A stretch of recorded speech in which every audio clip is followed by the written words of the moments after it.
Oh, everybody, if you're here to talk about pro wrestling, I don't care if it's AEW, WWE, New Japan, Ring of Honor. Hell, I don't care if it's the old independent mud show down the street. We're going to talk about it if we can. This is the Carolina Bad Boy Chapel, and with me is one half of the Brothers of Discussion, Will. What is up, Will? Not much, man. Just chilling, doing what I do. Finally back from extended vacation, so I'm sitting at my house with it. Yeah, I know. We got to hang out a little bit. That was pretty cool. I know. It was a good time. Everyone had a fun time playing with the modified Dreamcast. Yes, we did. Yes, we did. That thing went over like gangbusters. Oh yeah. That Dead or Alive took me back. Dead or Alive 2. Oh man. The Soul Calibur, original Soul Calibur, man. Oh yeah, that was that took me back, man. Both that those moments were tons of fun. I had a great time. But this isn't the video game podcast unless we're talking about wrestling video games. That's true. I haven't played any in a while, so.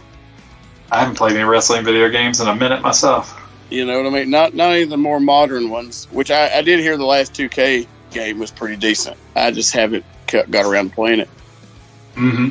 WCW versus NWO Revenge is like still one of the greatest actual wrestling games ever. It's a high watermark, he says. Right. It is. For mechanics, I think it was. Yeah, I am hoping for good things. I know I got my pre-order in for Fight Forever the other day. Yeah, the pre-orders for it went up last week, or just this over the weekend actually. And I was just like, "Yep, I'm gonna go ahead and get this down because it's slated for December 31st." So nice. We shall see. But I'm all for it. I know people are already kind of dogging it a little bit because they're like, these visuals don't look realistic. I'm like, did you not read the description of the game? It's going to be more arcadey. You're right, yeah.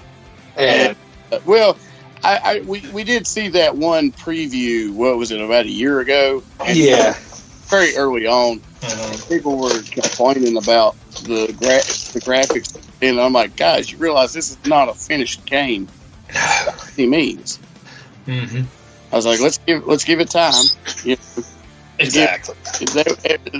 There's some people just dying to write stuff off before it even comes out. You know. Oh, I know what you mean. It's crazy business. As long as it's fun, as long as it's not another WWF Attitude game, we'll be all right. Oh, oh man, those games. I seen a meme today that said, "It's been 23 years ago today since WWF Attitude come out, and the controls still haunt my dreams." That's good stuff. Crazy ass. It was fun yet just annoying.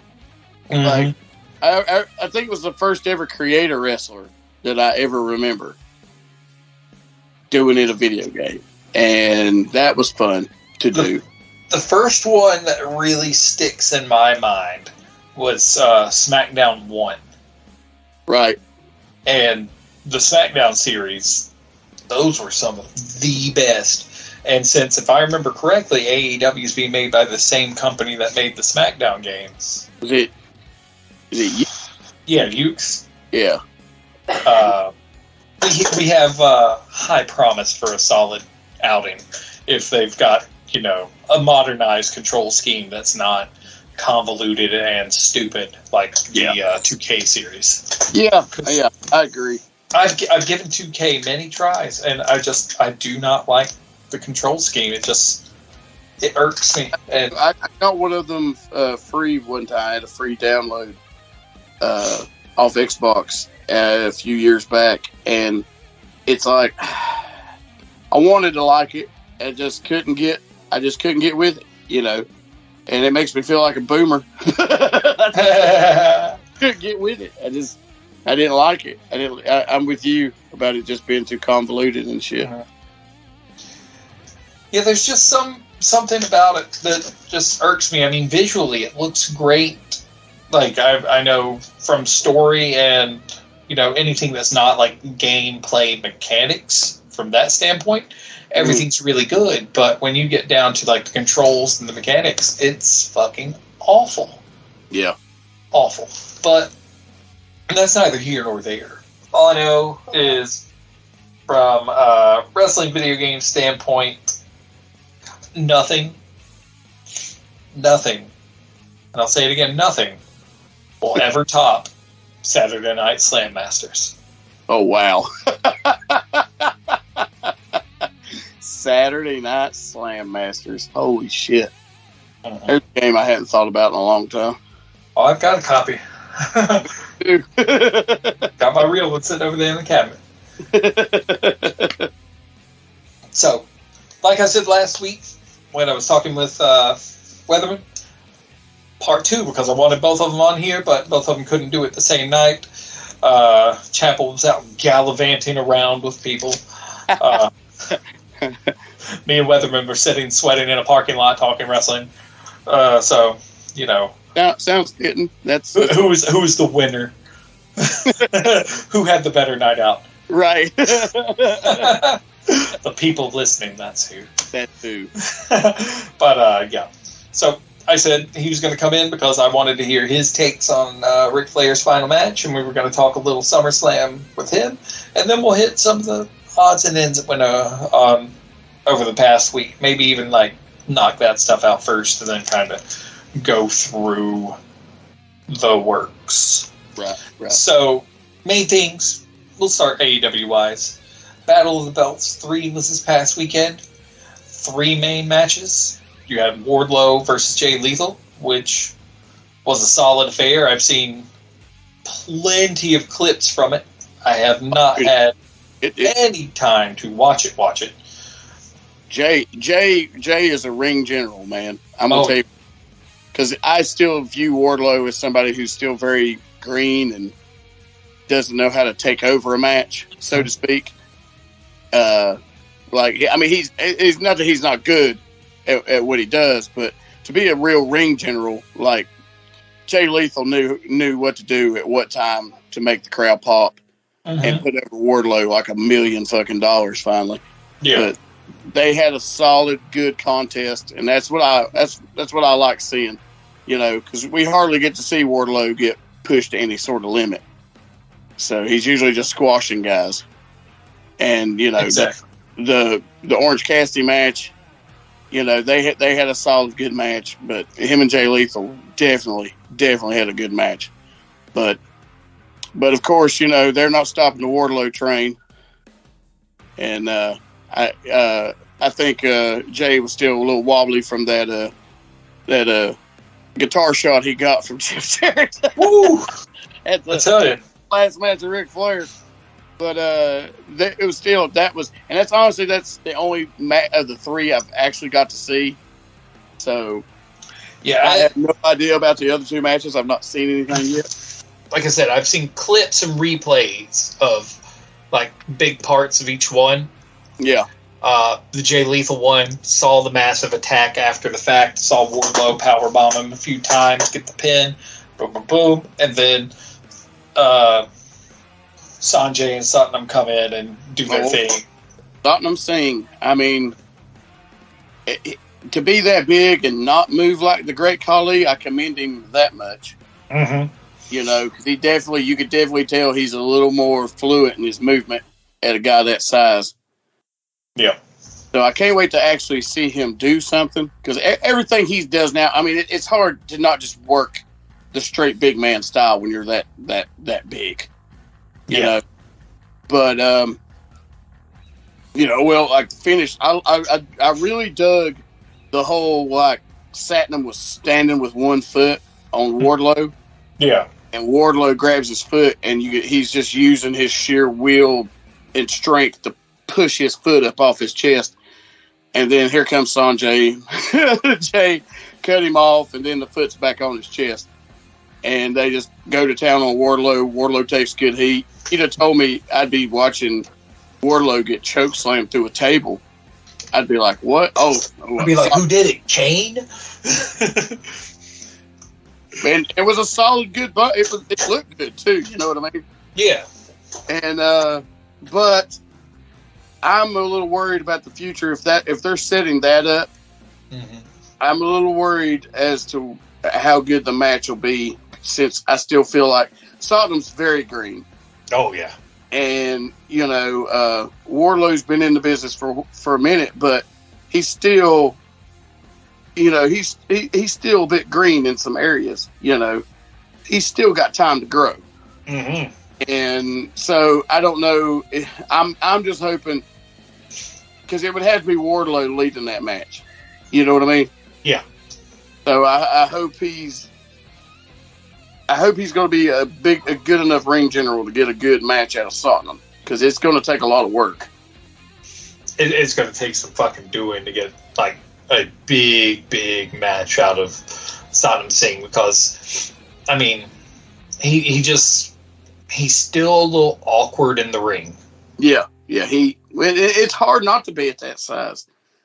A lot of people don't know, because he's at least a legit 7'2" maybe. Somewhere around there, because he's former pro basketball player. Yeah. So he's athletic. He's athletic to some degree. And I mean, but look at a lot of the guys at that size that have been there before, like Elegante / Giant Gonzalez. Yeah. Great Khali, another one. Hell, Giant Silva, who was in the fucking the Oddities group back in the era days. All these guys. Kurgan. He's almost 7 foot. Mm-hmm. I mean, all these guys, you see them come and go, and they all work a very similar style, because there's not much they can fucking do at that size. Yeah. And he's, like I said, he still looks awkward, but hopefully we'll see something a little more athletic out of him in a solid match with Wardlow. That's what I'm hoping. Yeah, I mean, if his athleticism comes close to like Lance Archer, we'll be doing good. Right. Lance is a big dude too, who can move. There's a few things Lance shouldn't be doing. That over 7 foot status. Yeah. It doesn't seem to come as easy to most guys. But like I said, he looks a hell of a lot looser than, say, a Great Khali, who, looked fucking intimidating, had a great look to him, but we all know that dude he was one of the stiff. And I don't mean stiff as in like his punches, but just his movements were stiff. Mm-hmm. You know what I mean? Very much so. No, he had no fluidity, and I'm hoping to see that with Satnam when I've seen him do some dark elevation shit, and it's just the run of the mill big man shit. They put him in a tag team with Jay. Mm-hmm. Jay does all the big work, and then Satnam just comes in and just crushes him with a few big man moves, and that's it. So I'd like to see him push to his limit. I hope Wardlow will be able to do it. You know what I mean? I'm hoping, because I like Wardlow. Yeah. I do too. It's like they've got a lot of big men who, in AEW, they've got a lot of big men that they really need to utilize more and correctly. And I'm not just talking about big as in tall big. I'm talking big as in just like imposing large. Oh yeah. Like, well, they got that one dude. What's that? The guy who's with Peter Avalon and. Oh yeah. That dude's name. God. I know who you're talking about, and I can't think of it because I haven't seen him do anything that's not on Dark in probably 2 years. Look at that dude, man. I've seen him recently because I try to catch BT when I can. Mm-hmm. Seems like I've seen him on there recently. There's a guy. He's definitely got a look. He might not cut the best promos yet, but you don't have to. Yeah. Why that guy's not built as a monster, I have no idea. Because that fucking gimmick that they're laid with now, where they're like the wingmen or whatever. Mm-hmm. Even if they're, I don't know if they're even still doing that gimmick. I couldn't tell you. I couldn't tell you the last time I watched BTE, man. Right.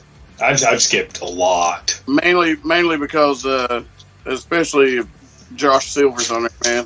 Or not John Silver? Josh Silver, the keyboardist for Typo Negative. Yeah, exactly.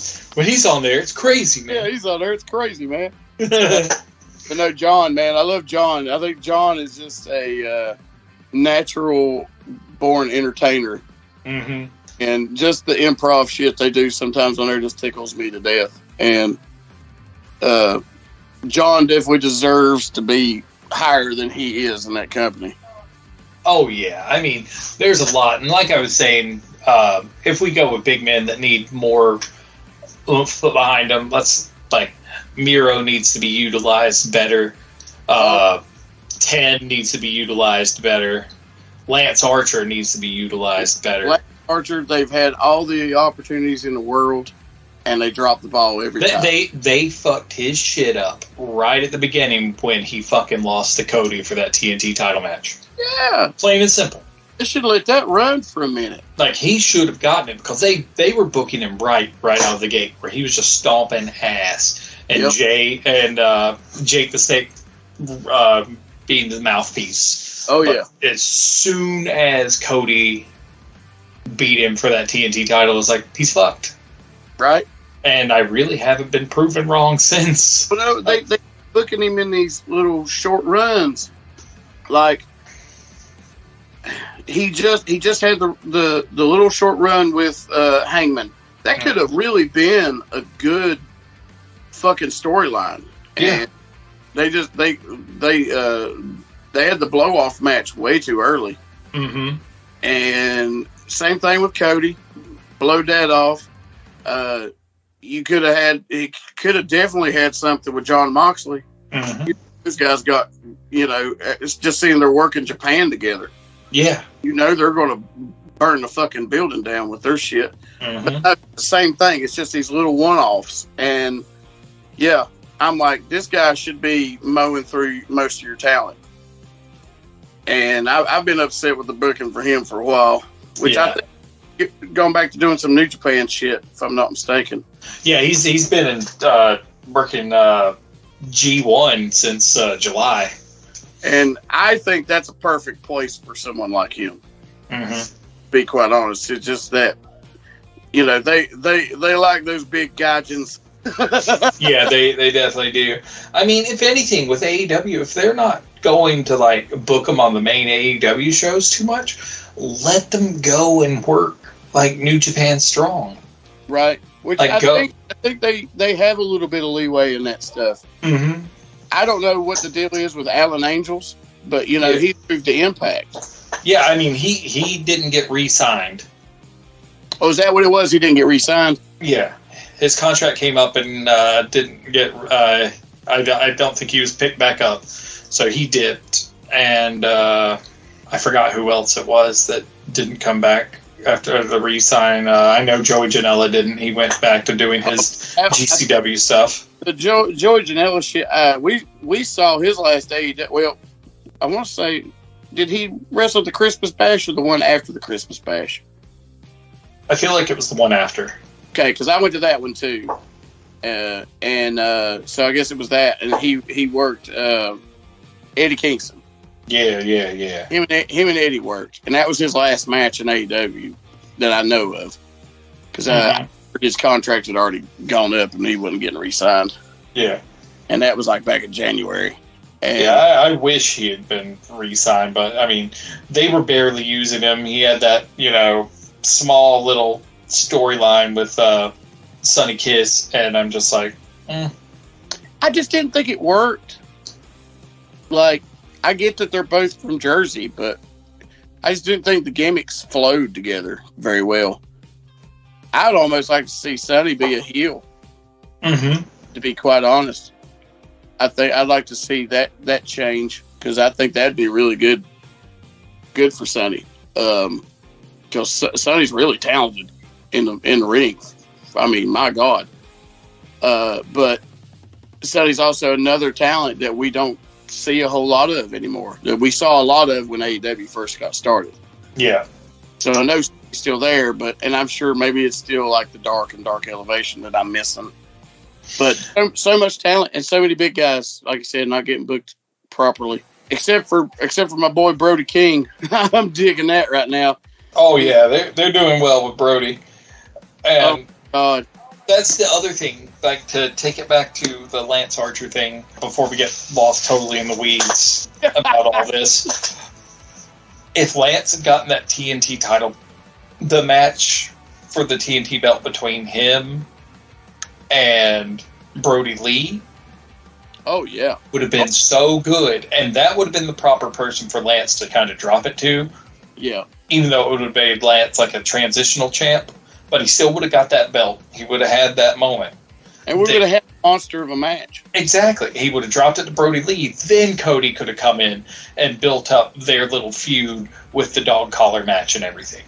Yeah, but by the way, that dog collar match is still one of the better ones I've seen in a very long time. Oh yeah, it's so good. Brody, I miss that guy. Miss that guy a lot. And I could only imagine a Brody versus Brody match if he was still alive. Oh man, Brody Lee versus Brody King. That would have been epic. Battle of the Brodies. On the Brody King bandwagon, he's one of my favorite dudes to watch. I've been a big fan since the first time I saw him wrestle on New Japan when it was Best of Super Juniors, and he was coming out as second to Marty Scurll. Oh wow! Back when he was still part of Villain Enterprises. Yeah. And good God, I was just like, holy shit, this is amazing. That cannonball in the corner, man, looks just sick as fuck, man. Every time I see him do it. Like, Kevin Owens ain't got shit on him. I honestly like his fucking, like, hangman guillotine choke over the apron. Oh, man, when he did that shit to Darby, and Darby just ragdolls. Yeah. Dude, that visual is just... The only way I can put it, it's like, from a worker's perspective, I'm like, yeah. But from, like, a spectator's perspective, I'm like, oh, God, I'm kind of scared for Darby. Yeah, I know. It's wild, man. But, yeah. What were the other two matches? Yeah, the other two, the next one, you had Thunder Rosa versus Jamie Hayter.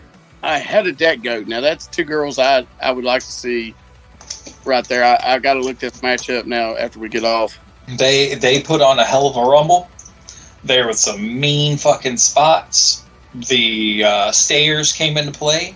Oh, and apparently through a drop kick from, some sort of kick from inside the ring out from Rosa to Hayter, she broke Jamie's nose.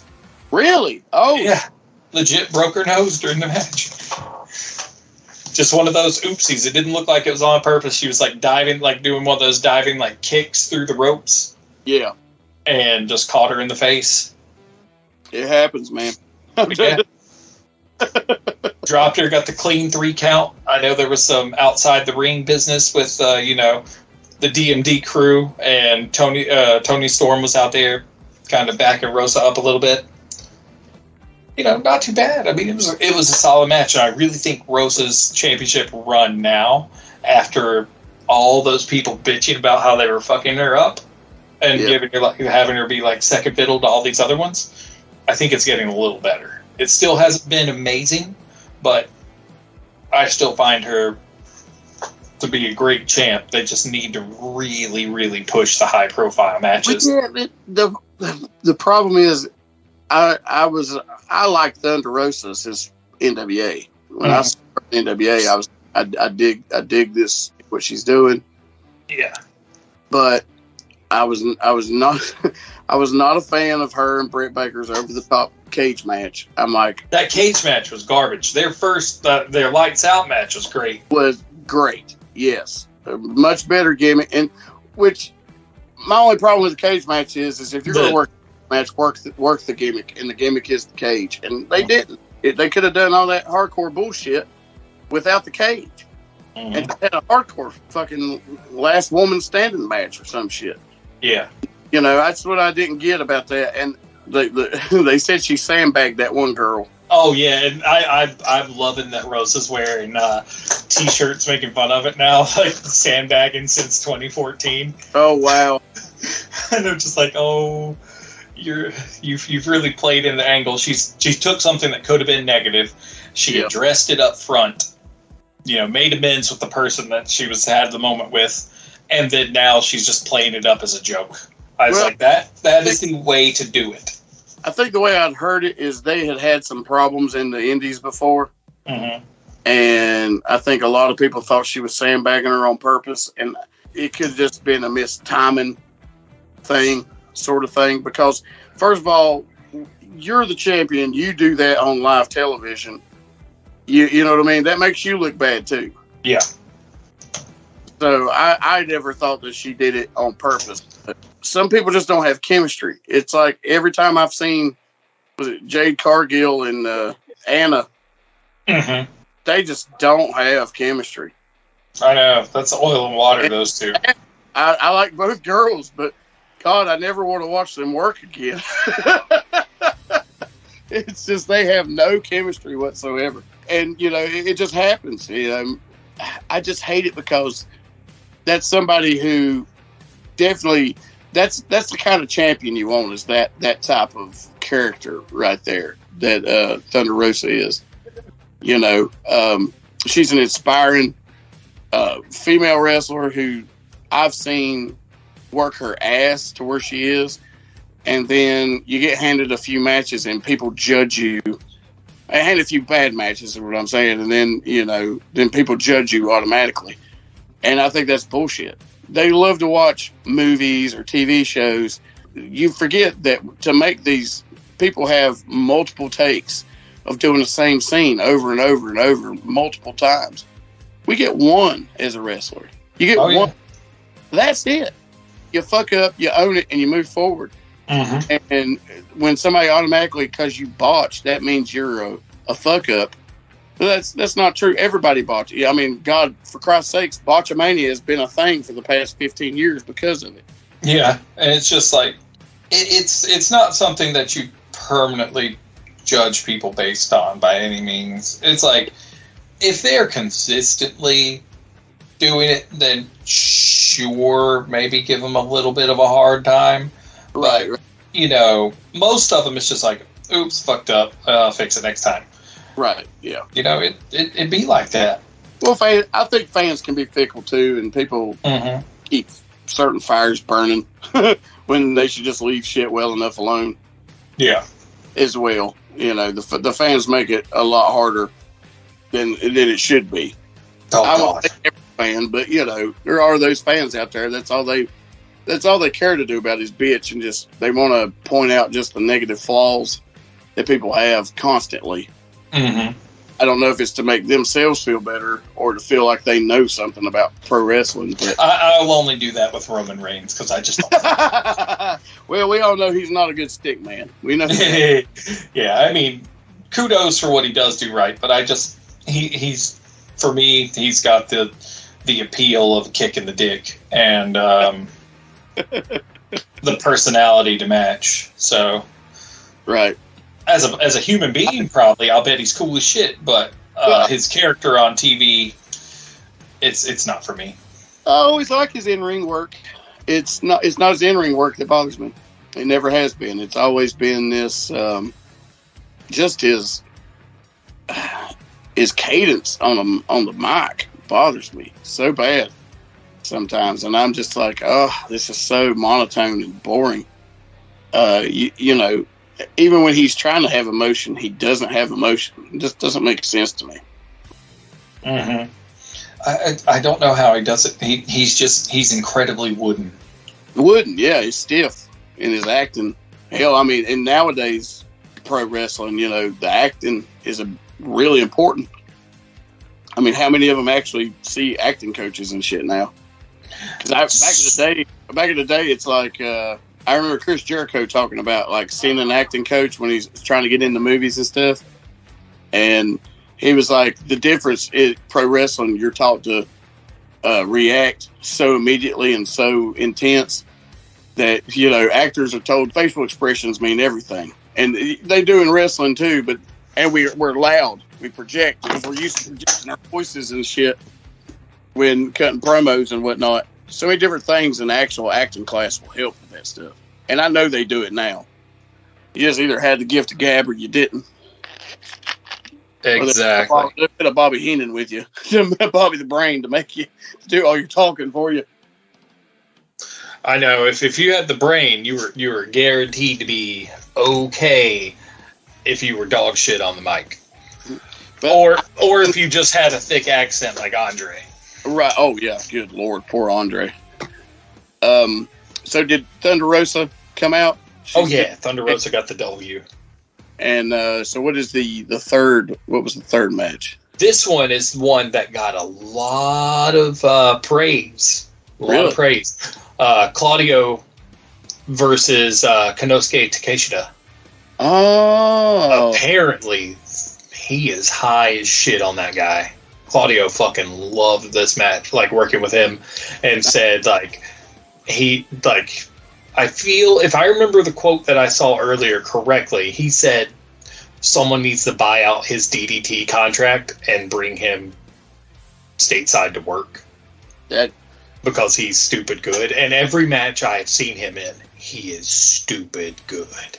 Well, he worked on Flair's last match, too, if I'm not mistaken. Yeah.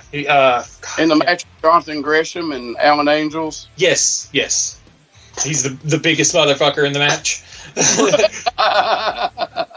For real, that's it. Oh, Jonathan Gresham. Oh, Lord.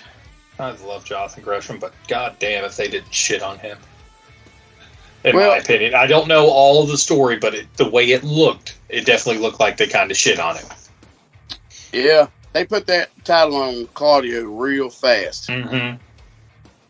And there was no real build up to it, no real nothing. So I sort of get it. You know what I mean? Like, I really would have liked to seen a longer. Something could have come out of that between the two of them, and now it don't even seem like Gresham's in the picture. Oh, he said honestly, like if he hadn't been booked for Flair's last match, I believe he's fucking done with wrestling for a while. Really? Mm-hmm. Well, he came out. I know he came out. He went over in that 4-way match. Yep. That's because it was for a shot at the Progress title, and Progress is his company. Oh. So. I'm guessing we all know Claudio came out on top on that one. He did indeed, but from all the stuff I saw, like, it was a pretty stout match. Like, lots of good work and lots of athleticism on display. Nice. I think it was a good even power for power match from all the replays and everything that I saw. Well, shit, Bleacher Report gave it a fucking A. Nice. Yeah. And I'm just like, damn, not bad. But beyond that, the only other big AEW news is, damn, there have been lots of complaints about Tony Khan being unprofessional backstage. Really? I haven't heard anything. Loads. Like, apparently, like, he is like, being, like, a Vince caliber or worse, like, dickhead in the ear of people during, like, commentating during the matches. Really? Yeah, being a son of a bitch. Apparently, like, he pissed off one of the bigger backstage names so bad, they were going to walk out, and apparently he ran them down and apologized and begged them to come back. They were going to quit on the fucking spot. Wow. Huh. And that's apparently one of the reasons why, if you saw the news recently where he had Sanjay Dutt and a bunch of other people step up to assist with some of the talent relations and things and stuff in the background, that's part of the reason why. Oh. Because of that and him saying, like, promising to do better to get that person not to leave. So, I mean, we've been hearing about plenty of trouble in paradise over there. And some of the wrestlers aren't happy with the way they're being booked. And it's like, I get it. I do. I mean, we've been talking about how there was a fucking glut of new talent and not enough space to utilize them correctly. Yeah, I mean, we've talked that till we're blue in the face. I know, and the other problem is Tony Khan's not a booker. That's true. He's a fan with delusions of booking. He does an okay job, but I really feel like he has the worst booking ADD in the world. He's got to have more. He's not just the booker, right? Like I've heard tell it's almost just him. Really? Used to it was Cody and a little bit of him, and then he took over. He needs a Bruce Pritchard, but he don't need Bruce Pritchard. Exactly. He needs someone that's been around the block a few times, but isn't so stuck in the past that he's gonna yes man and just go like take the same trips to the well every time. Yeah. The problem is, I mean, who's he gonna get? That's the thing. Like, who could he get to do some of that booking? I know some people would think I'm crazy, but an Eric Bischoff would be a really nice person. It would be, but Bischoff's kind of. I know he said some shit. Like, there's been some shit like between him and Tony, but he said plenty of times that he loves Tony. You know what I mean? But he was like, Tony's making certain mistakes that shouldn't be made. You know what I mean? Exactly. He's not trying to be a dickhead. He's trying to look after him. And then Tony made some smart ass comment about WCW and how they weren't going to do that all over again. And it's just like, listen to the people who've been there. And we're talking whether you like or dislike an Eric Bischoff. Where would WWE have been without Eric Bischoff? You know what I mean? Like, they were already in the can. Mm-hmm. And so, I mean, he really knows his shit. And if he's brought up to date on a lot of things, he would really know what to do. And now, being older, he doesn't quite have that hubris he had when he was younger and thought, hey, I'm kicking Vince's ass and I'm going to win. He didn't learn to evolve like Vince learned to evolve at that time. Mm-hmm. What happened? The only problem with that and trying to get a Bischoff back is if you didn't see the recent toy release news, Mattel is putting out a new Eric Bischoff figure through the WWE toy line. Oh, really? Yeah, so apparently Bischoff's got some merchandising contract stuff worked out with WWE, and that usually means there's some other stuff worked out. So I'd say Bischoff's pretty well off the table. Well, they said the same thing about Bret Hart. Mm-hmm. And Bret did that. He hadn't done AEW, but he did do that one appearance where he was in FTR's corner. Yeah, I would love it if they could get someone who had a little more booking experience. That's what they need more than anything, so they can kind of balance things out instead of it being all like one-sided. It's always the same crew. I mean, they don't need to be on TV every week. Right. Every other week would be great, and then work multiple storylines. We're not going to forget what in the fuck happened between, let's say, the Jericho Appreciation Society and the Blackpool Combat Club from, let's say, Wednesday the 1st to Wednesday the fucking 15th. I'm not going to fucking forget. Exactly. Alternate every other week, every couple weeks if it's like a real B story, well, if it's a B story, it probably needs like to be more consistent so that way you don't forget it. Right. But if it's like an A-tier storyline, you can skip a few days because people are going to be that sort of invested in it. Exactly. You don't need to have it. That's the same thing. Because, I mean, that's kind of the way it was at WWE for a while. They were doing the same shit all the time. And the same people all the time. And that was one of the big faults I had with it. And it feels like they're almost kind of doing that.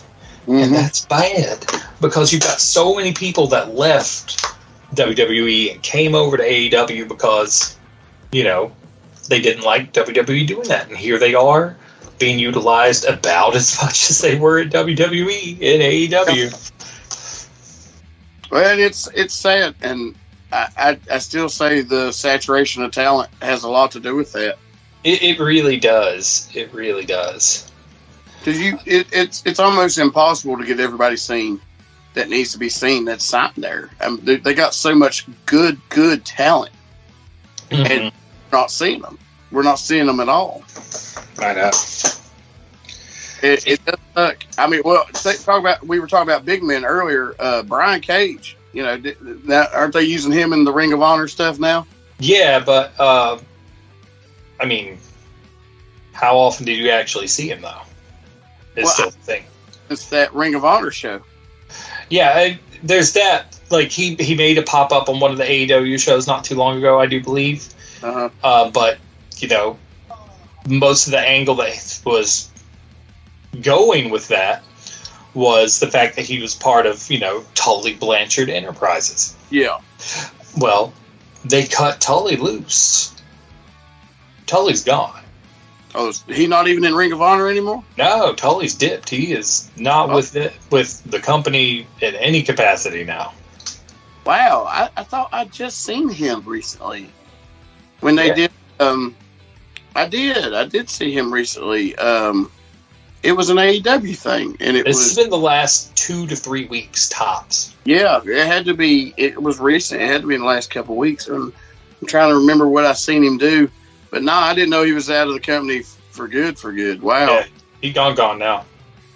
And so all the people that were part of his enterprise, like that tag team he had behind him, Brian Cage, they're all, you know, up in the air again. And this comes with the whole thing where they've increased the number of people working with talent relations because they were complaining about a lack of communication behind the scenes. Like they try to get in touch with Tony and nothing would happen. That's the main thing. It's like a lot of times behind the scenes they don't know what's going on because they're not getting told anything. Wow. Once you start growing, heard so many good things about Tony Khan, and you know, I've heard a lot of people say a lot of good stuff about him, but now he's probably seeing you kind of have to be a prick in this business. Just yeah, no joke. It's just I'm hoping that he figures his shit out and kind of rights some of these small wrongs before they get really out of hand. Right. Because that's a lot of shit in the past few months. And with WWE working the way it is, and this will be a good enough segue, it's like they're starting to do things right again. Because they got rid of Vince. They got rid of a lot of Vince's yes men. And hell, just today it was announced they quietly fired John Laurinaitis. Yeah. Like, he fired, he gone. Which is good. I'm hoping Bruce gets to stay. Because Bruce hasn't been back long. No. Bruce has been out doing his own thing. I mean, does the podcast and shit. But now, like, he hadn't been able to do the podcast as much. Like, you know, they've had to schedule a lot of things around his just WWE schedule, which is crazy. Yeah. Like, you know, hell, Vince would call you in like 3-4 in the morning, expect you to be awake because he's awake, and want to do it, you know. And I don't know why anybody would want that job. Who knows, man? But Bruce Pritchard would be a good one to keep around. I mean, he's kind of a yes man, but at the same time, now that Vince is gone, he was a Vince. You could say he was a Vince yes man, but I've heard plenty of stories. He's had to basically tell Vince, you know, try to convince him of another way. But Vince is one of those people that once his mind's set to it, it's that. It ain't. You're not changing his mind. Yeah, and that's also a thing that I think is going to work out well for Bruce staying. Is now that Vince is gone, he doesn't have to yes and. Exactly. Because him and Triple H, I heard the story where he told we all know the infamous Katie Vick story. Mm-hmm. Okay. Yes. Well, Bruce and Triple H had come up with a whole different scenario, right? Mm-hmm. And Vince pretty much said, okay, well, we'll shoot both of them and see which one's better.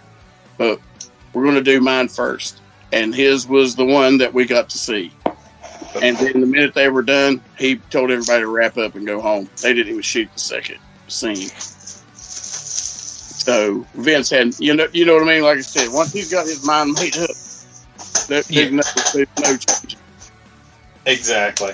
And, not Vince nor Tripp or anybody can stop him. And now that he's out of the way, like I even heard today that they're going to unban a lot of words. Oh yeah, that was one of the next things on my list, man. They've got a lot of the words that are coming off the ban list. Like I haven't seen the list, but I'm like, come on, tell me belt or strap has to be on there, right? Would you like me to bring up the WWE banned word list? Sure. Okay. That list. And then we can run into SummerSlam because I kind of got, I don't know, you didn't watch all SummerSlam, right? Bits and pieces. Well, I'll tell you which I think was the best match and which one was the snoozer of the whole bunch. Mm-hmm, mm-hmm. But I definitely want to hear this list. I want to see what's unbanned now. Is sneezing unbanned now? They said Vince used to hate if people sneezed. Could you imagine that shit? Fucking ridiculous, man. All right, so words that had to be banned. So there's 33 of them. Blood, choke, belt, strap, diva, headshot, trauma, kayfabe, mofos, house show, DQ, the anti-diva, spinal injuries, victim, violence, violent, wrestling, wrestlers, WWF, wife beater, curb stomp, push, being over, babyface, heel, job, jobber, card, strangle, kill, murder, non-title, and attack. Wow. That's the Vince banned list. Triple H's unbanned, so far, 3 words. Wrestlers, wrestling, and championship belts. Nice. Well. And I've already heard some of the better names really dropping it. The only irksome thing was Tommaso Ciampa cut a promo this week. And he called himself the best sports entertainer in the business. I'm like, Ciampa, no. Why did you do that? He's been conditioned to. He's been there a while. I know. I was like, Ciampa, but why? That's crazy. But like, it's. I'm happy to hear that a lot of these pointlessly, blacklisted words are coming off the chopping block. And I get it to a point. Anybody can say what they want about Vince McMahon. That dude's the king of branding. Yeah. And once something's branded, it's yours, and you got to push your brand. And a lot of people don't see it as being in the way, but sometimes those certain words are in the way of your own personal branding of your product. It's true. And he was smart enough that look. Even in whatever people think this whole controversy thing is with him paying off women over the years, I'm like, no one was surprised about that at all. But this dude built an empire. That was still a part of my childhood is gone now. Because to me, Vince was suit wearing with a red bow tie, being the commentator for most of the matches in my childhood. Oh yeah, I mean, I think he was the best as a color man.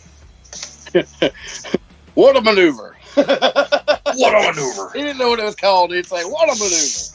I know. I mean, fucking Gorilla did that too. Oh yeah, Gorilla's slicko. I miss me some Gorilla Monsoon.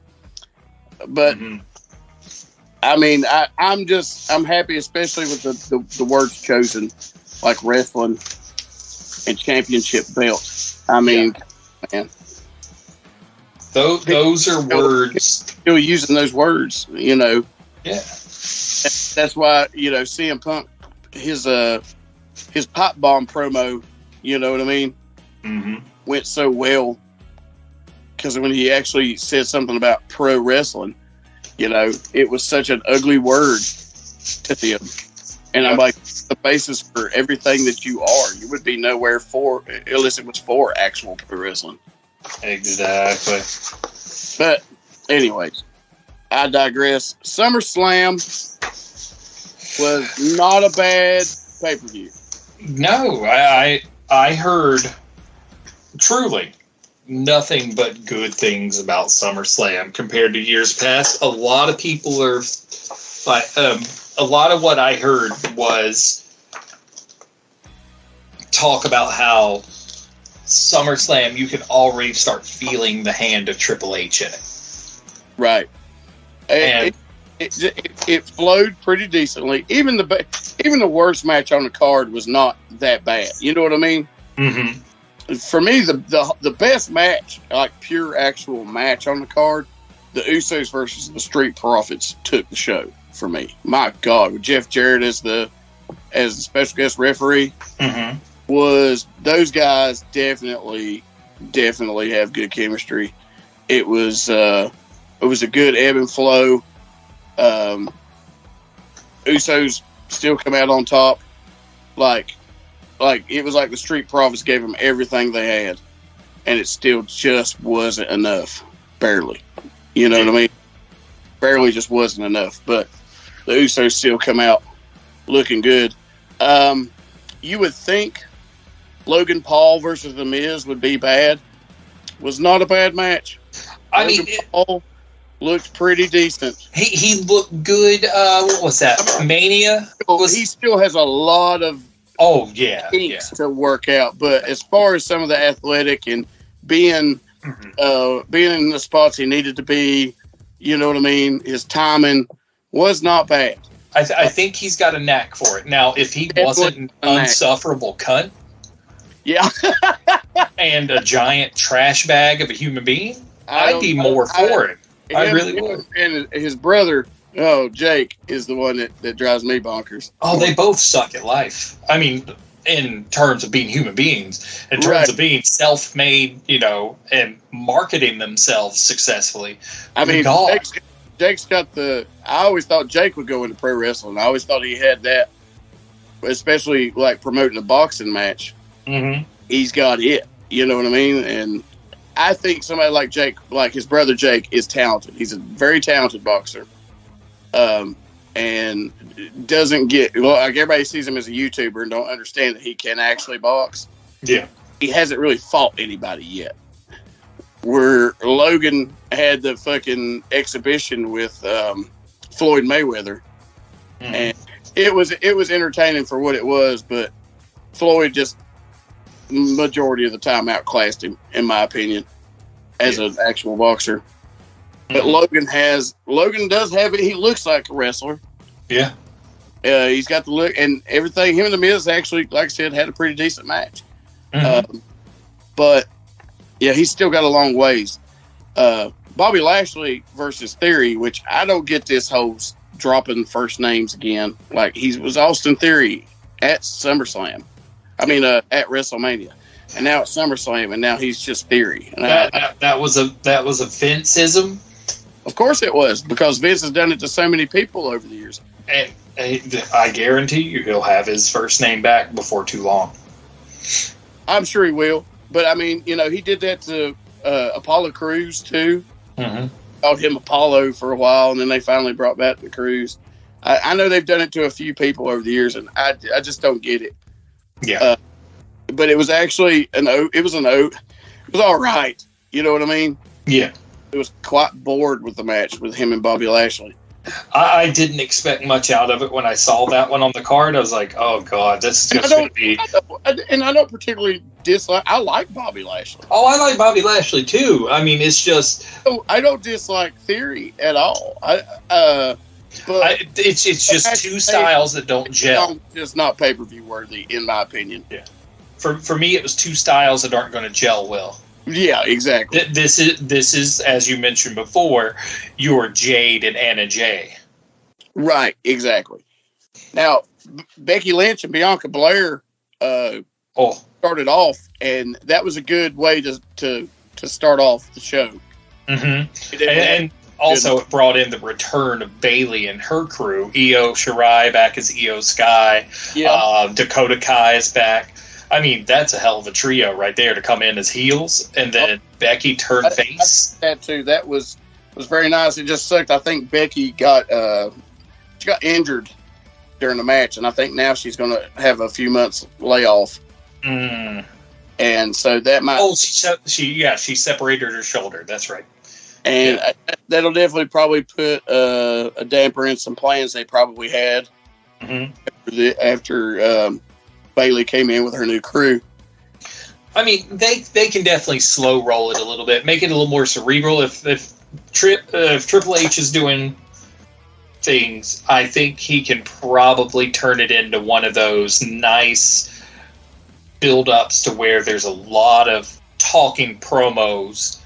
Right. And things like that. Not a lot of in-ring work, but a lot of build character work without it being super boring. Maybe every once in a while they'll have like a little blow-off match when they've had a lot of, jaw-jacking for an extended period of time.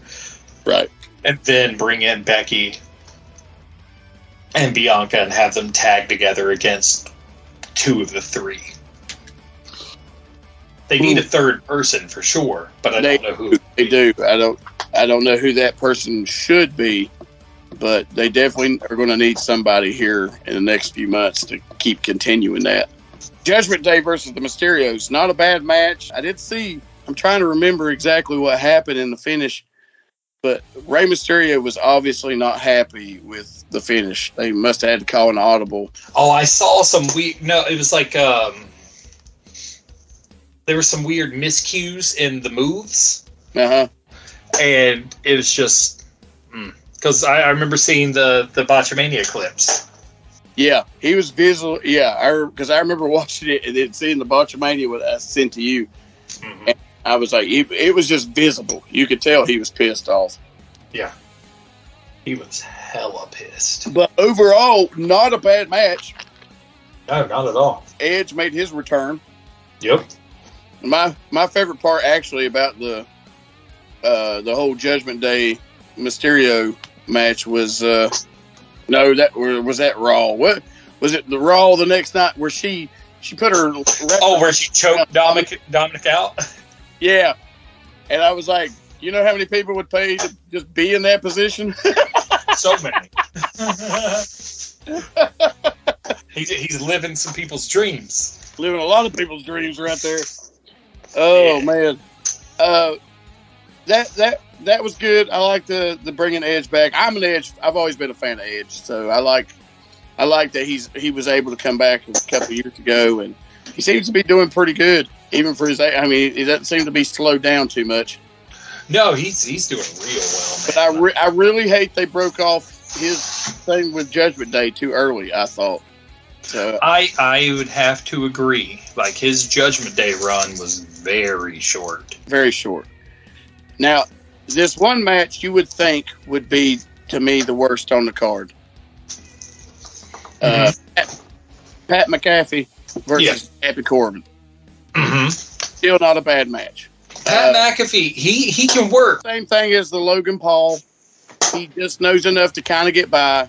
A lot of things kind of come natural to him. Yep. He's still a bit awkward. He was supposed to give the superplex, which he does give the superplex to Baron Corbin, or Happy Corbin. Mm-hmm. And you could tell he about lost his foot, and Corbin had to grab a hold of him to make sure he stayed up there. Yeah. The one that I remember seeing most was where he was getting ready to do that dive. And that's stupid. That swanton he did, like he's standing on the ropes, and you could tell he about lost his balance. Oh, he about fell fucking ass backwards into the ring.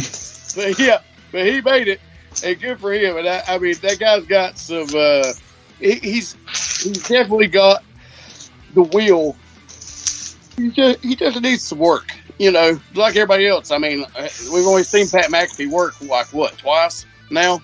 Yeah, matches, 3-4 times tops, maybe 3 times. Mm-hmm.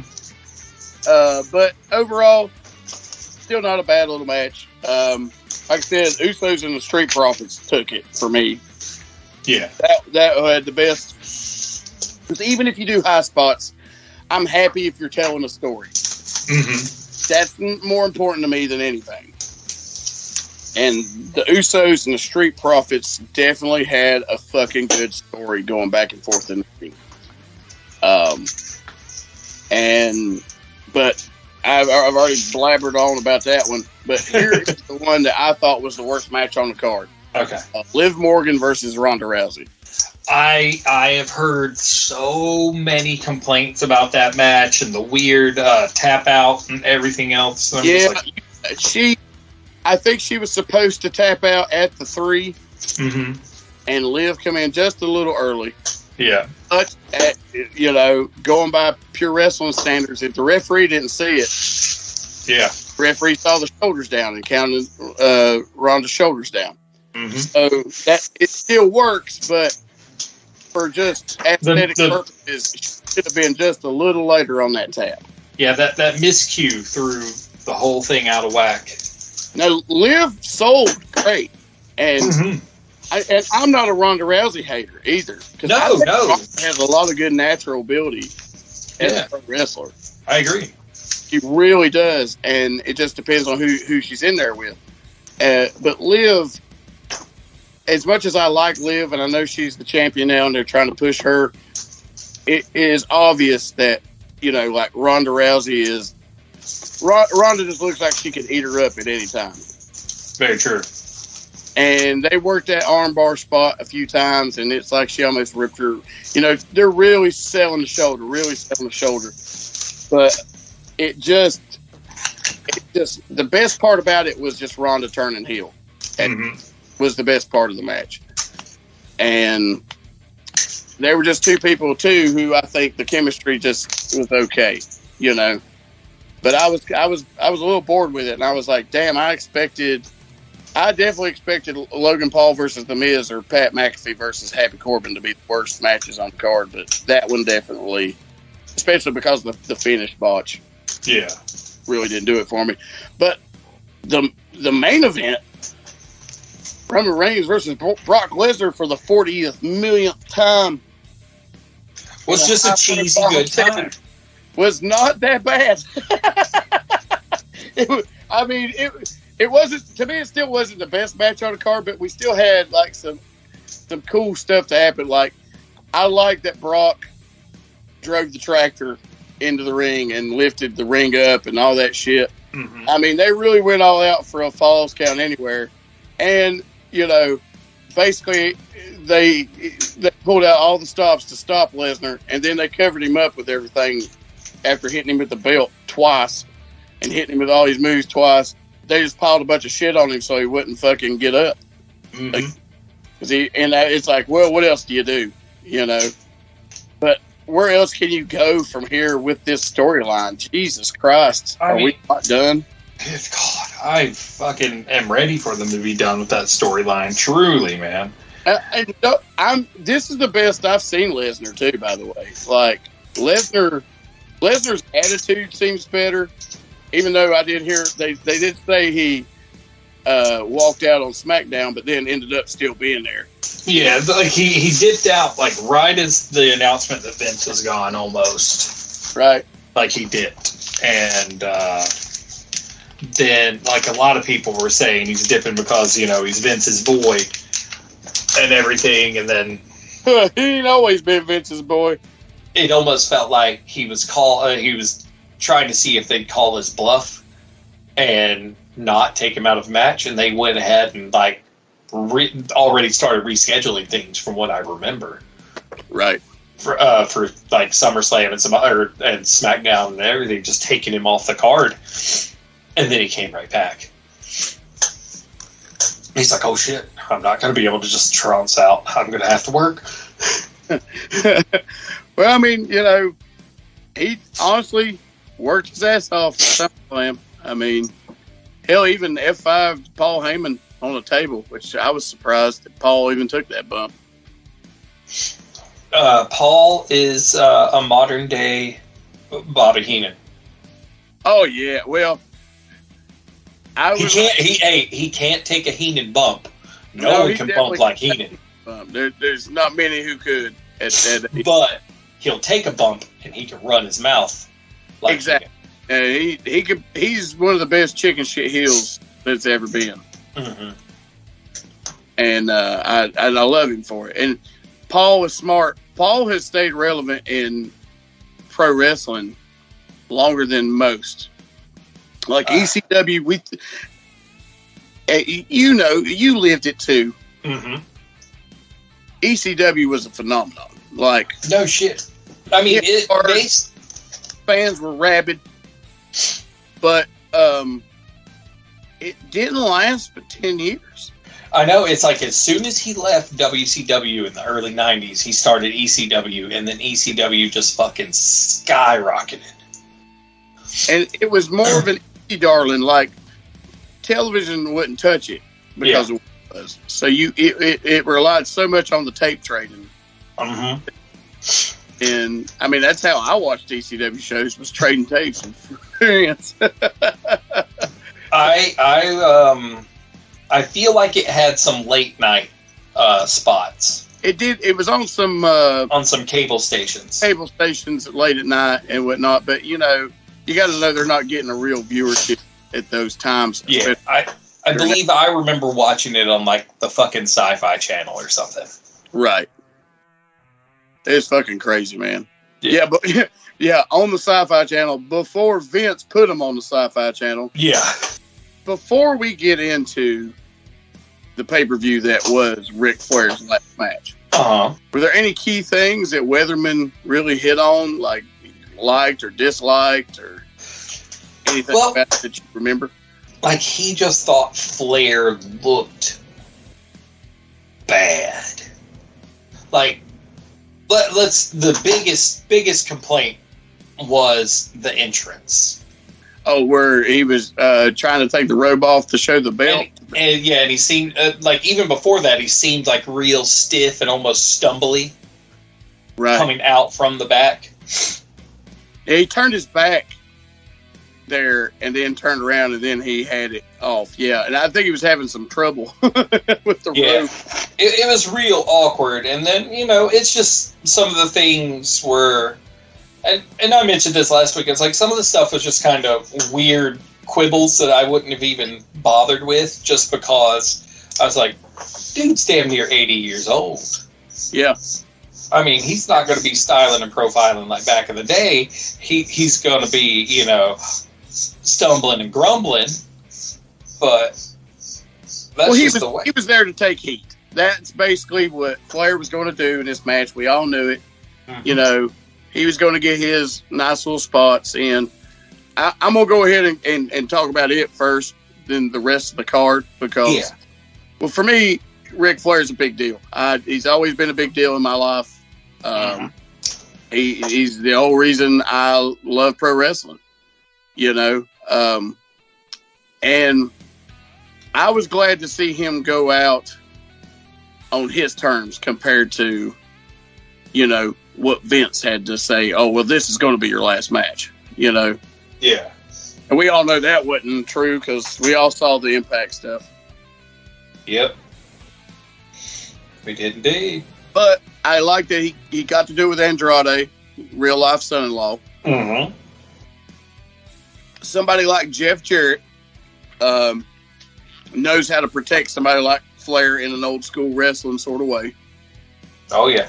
And who's just one of the best in the business. And honestly, like the old school, like Memphis style heat that Jarrett was working when he came in. Oh, yeah. Oh, that was gold. Like, I mean, just fucking snatching that drink or whatever out of that one fan's hand, just bad shit. I was just like, dang. Like that. I love shit like that so much. One thing I really liked is they shot a promo in the back where Jerry Lawler was in the locker room with Jerry Jarrett and Jeff, and cut a promo. And Jerry cut a promo, and it was fucking gold, dude. It fit perfectly for what they, because they've been talking shit even in the podcast. You know what I mean? Like they're they're kayfabing in the podcast, which always is funny to me. Because I'm like, come on, guys, we know there's no real heat here. Yeah, we know this is set up show heat. Come on, it's all set up show heat. I get it, but we're at the podcast. Come on, we got to pretend this shit is real on the podcast. Come on, guys. But I liked it. I liked the setup. I liked the whole them beating the shit out of Flair after the press conference. You know, of course, Flair's getting color. And then Flair got really good color in the match. You can say anything you want, but you can't take the color away from you. That brother still knows how to get color. And like I said to you off the air, Flair is still a master seller. Like, so many people were like, oh, man, he can't do, you know, he can't take much more of this. He can't take much more of that. Well, he's fucking working you, motherfuckers. He also knows that that's what you're going to think.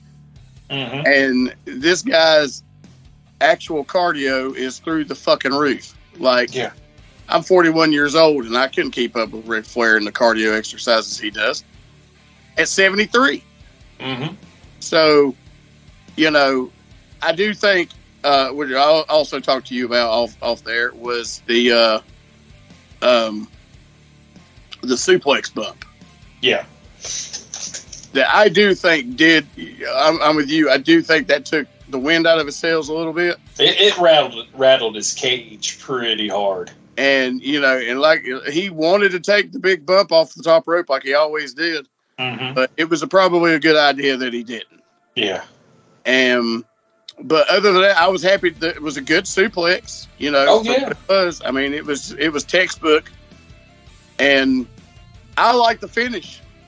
I really like the finish. Andrade, you know, helps pull Flair out of the way, and Jay takes Jeff Jarrett's guitar shot to the head, right? And then after Andrade sort of takes out Jarrett, he pulls out the brass knuckles and realizes, hey, I can't take this win. You've got to take it. If he's like, he knows that if he gets the pin and not Flair, that place is going to boo them out of the building. Yeah, exactly. And the funny thing was, and this is another one of those moments where you just kind of, like, if you're not paying attention to it, you'll kind of think, you know, something's wrong. Right. Andrade puts the knucks on the wrong hand. On the wrong hand, yeah. And Flair like shakes him off, and then he yelling at the fucking television, man. I'm like, it's the wrong hand. He's not a lefty. Yeah. And Flair switched it, but still. And then it looked, you know, Flair cut some good promo shit before this. He was like, I've been thrown out of everywhere. You know, he said, I've been in plane crashes. I've died. You know, what can you do to me? You know, and you know, it made you want to believe in him one last time. Yep. And hell, he even did a spot in Puerto Rico here recently with Carlos Colon because it was like their 39. Oh yeah. Like, and I think he got some fucking color there too. I think Colon like gigged him in the face. Like, and then they're like backstage taking pictures with each other. Yeah.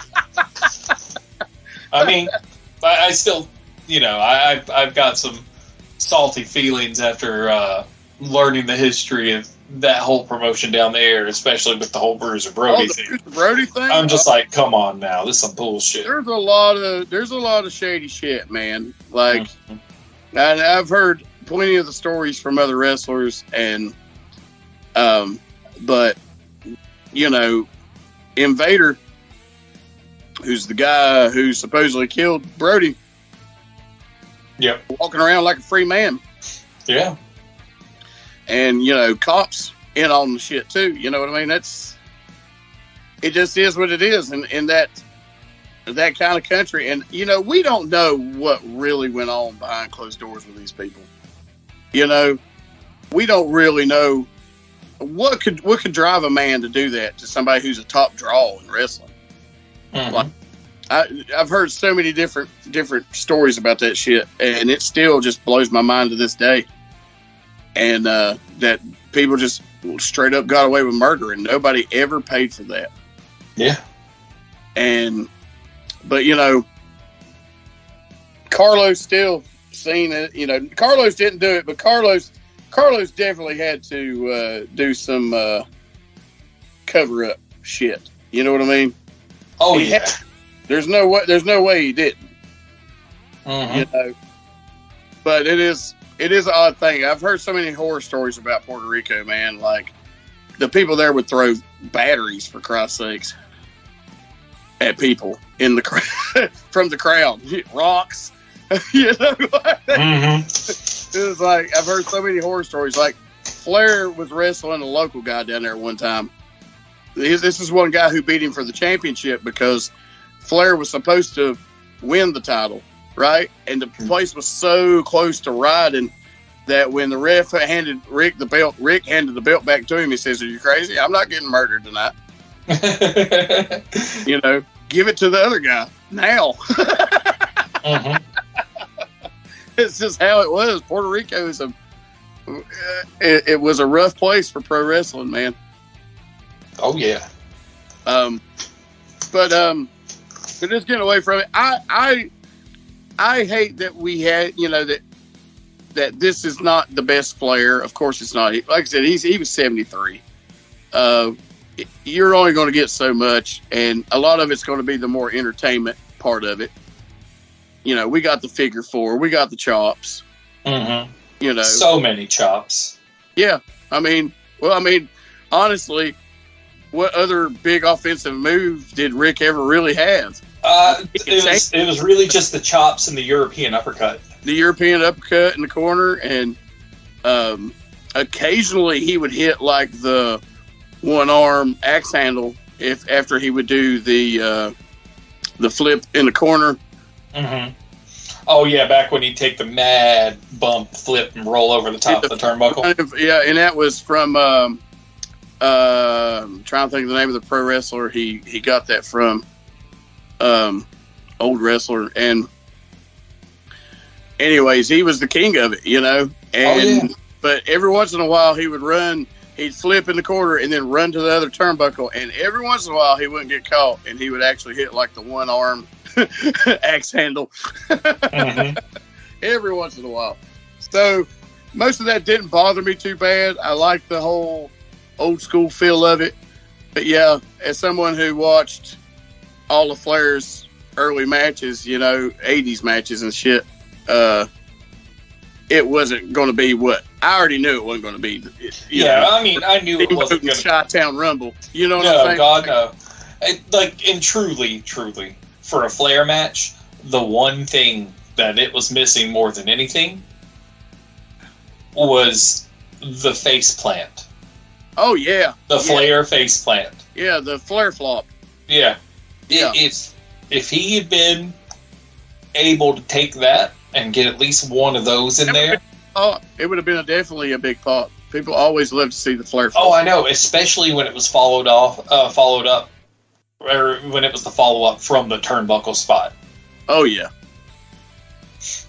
But like I said, overall, I was glad to see, and it, like, I saw the meme where it was like Tony Schiavone, the first time he interviewed Flair, in the Crockett days, to the last time. You know what I mean? It was like how it began and how it ended, and that was what made me probably happier than anything was to see it look like a Jim Crockett Promotions, because to me, that's my favorite era of wrestling is that 80s Jim Crockett. Oh yeah, Weatherman loved that look too. He's like they nailed the aesthetic of that night. Yeah, and having David Crockett there to help do commentary, and plus, they had people from.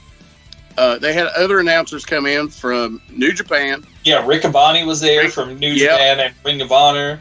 Triple A. They had that. I thought that was cool as well. You know what I mean? Like, that was a pretty nice touch to some of those matches to have the promotions commentator there with Tony and David was definitely a nice touch. But to go on down the list here, I know we talked about the opening match. We talked about that just real quick. Ren Narita and Yuya Uemura. Yeah, no, I can't remember how to pronounce his name. Uemura. Yeah. Well, technically, it's like Uemura. Solid fucking match. Solid fucking wrestling match. If it's one thing that New Japan does right, is they can do a solid fucking, like, straight up fundamentals pro wrestling match that doesn't bore you to tears. Right. Yeah, I mean, I like good mat wrestling and technical wrestling, and you just, that's the one thing New Japan does better than most everybody. Yeah, and the best spot in that whole match was the finish. Yeah. That catch out of the dive into the bridged pin. Yep. Fucking beautiful. That bridge was just, chef kiss. They had the bunkhouse battle royal after. Oh God, that honestly, for me, that was the worst fucking match of the night. Really?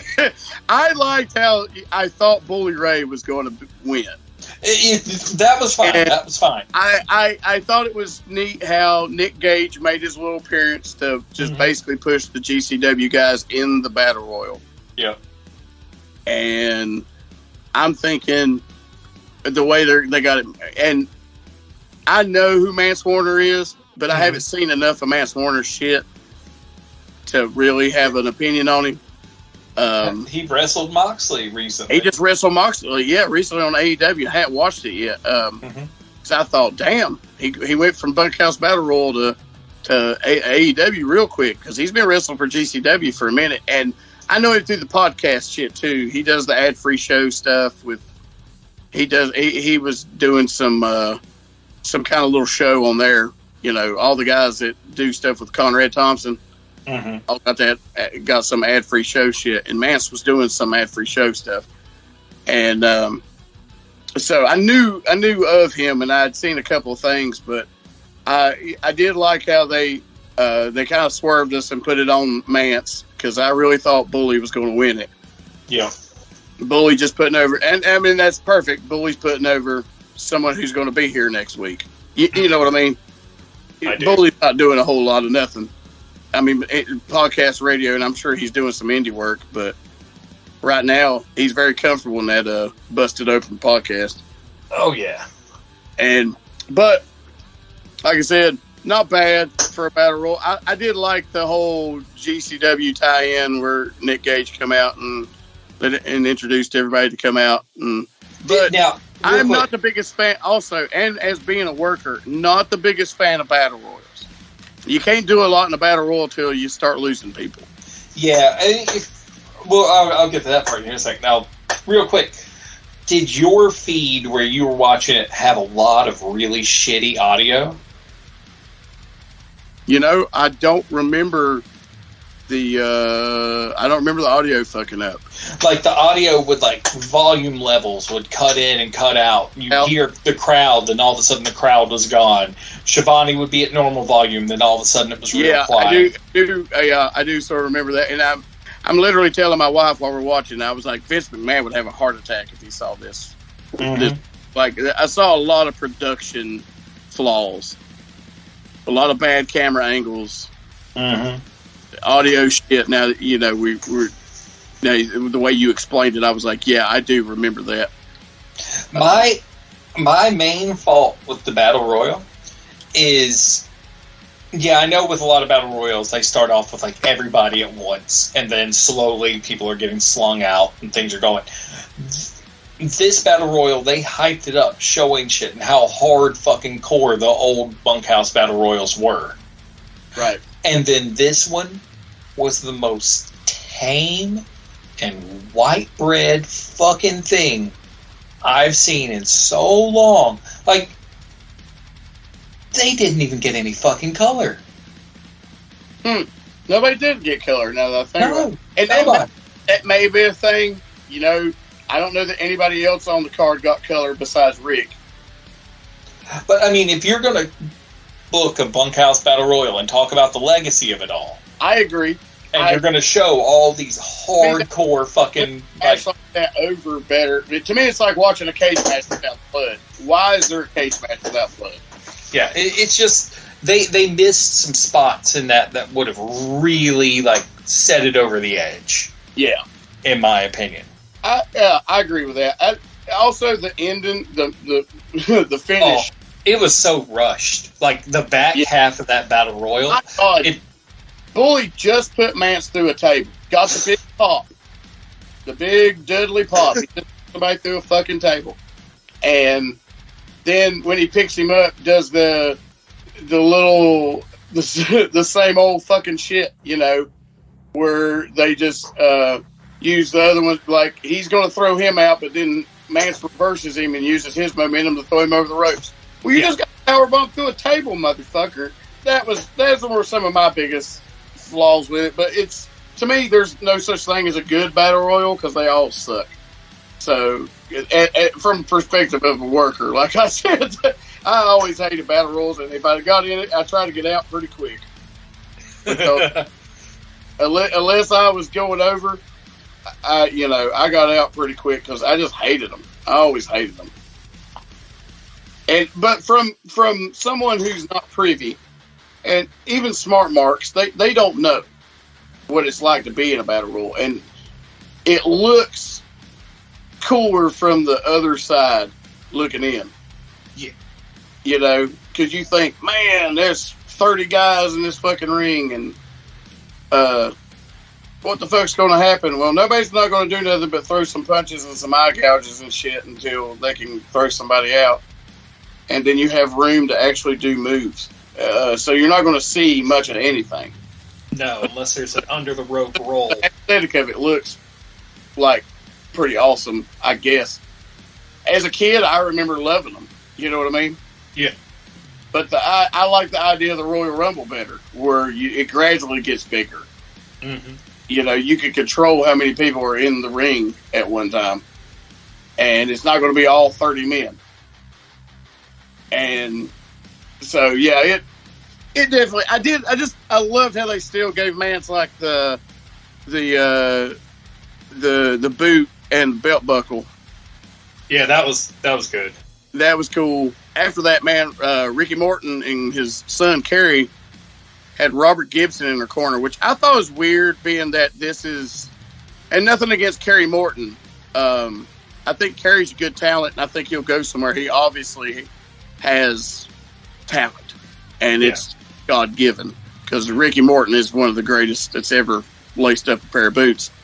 But I did think it's weird that this is they're on their farewell tour right now. Mm-hmm. The Rock and Roll Express, and then they didn't wrestle together at Ric Flair's last match. That was odd. Thought it was odd. But I was still down, and I get, because it's kind of like, I guess because they wanted all the wrestlers' sons to work each other, because they wanted it to be a generational affair. And then they had Arn in the corner, and the matches that was a pretty decent match. Ricky's been known to do the suicide dive now, which is interesting. Oh, pretty good. He's not bad at it. I did hear that he got stiffed with one of the kicks at the end. Oh yeah, and wasn't very happy about it. But that's just hearsay. Mm-hmm. But I don't know for sure on that. But the grudge match after this was Killer Cross versus Davey Boy Smith, right before Mr. Karrion Kross makes his debut back on his return. Yeah, him and Scarlett. That was, I loved. I was like, yes, finally. And he don't have the. He doesn't look like a shitty Roman gladiator. Yeah, I seen somebody post a meme recently. It was Vince looking disappointed. It was like Vince when he sees Karrion Kross come back without his gladiator helmet. It was like, because you ruined him, asshole. I mean, he had such a killer gimmick and a killer, already killer work ethic. But it was him versus Davey Boy Smith Jr. Mm-hmm. I turned away for a little bit and come back, and the match was over. I have no idea. It was a fucking crazy fast match. I mean, you couldn't call it a squash, but it was damn near a squash for. I don't know if it's time issues, because I was just expecting more, and I turned away for a bit, and then the next thing I knew, it's matches. I'm like, what? what happened? And didn't see a replay or nothing. And I'm like, well, fuck this shit. So I still don't know what happened. I hadn't even looked it up, but I just, it just sort of, I expected that to be a better match. I just did. I don't know. It had to be a time issue sort of thing, or somebody was hurt. Maybe Davey was hurt. I don't know. Mm-hmm. All I know is the match after this was definitely my favorite match on the whole fucking card. Eddie Edwards and Davey Richards, the Wolves. Oh yeah, that was Chris Sabin and Alex Shelley. God, I mean any match with the Motor City Machine Guns is guaranteed to be good. Dude, I honestly hadn't watched them work together as a tag team in years. Mm-hmm. I haven't really been keeping up, but I'm just like, two teams I really enjoy watching work. Mm-hmm. Are working each other right now. They I've only known to work each other at an indie show one time before this, many years ago. So this was like such a big deal, and what a match! They definitely put on a great damn show.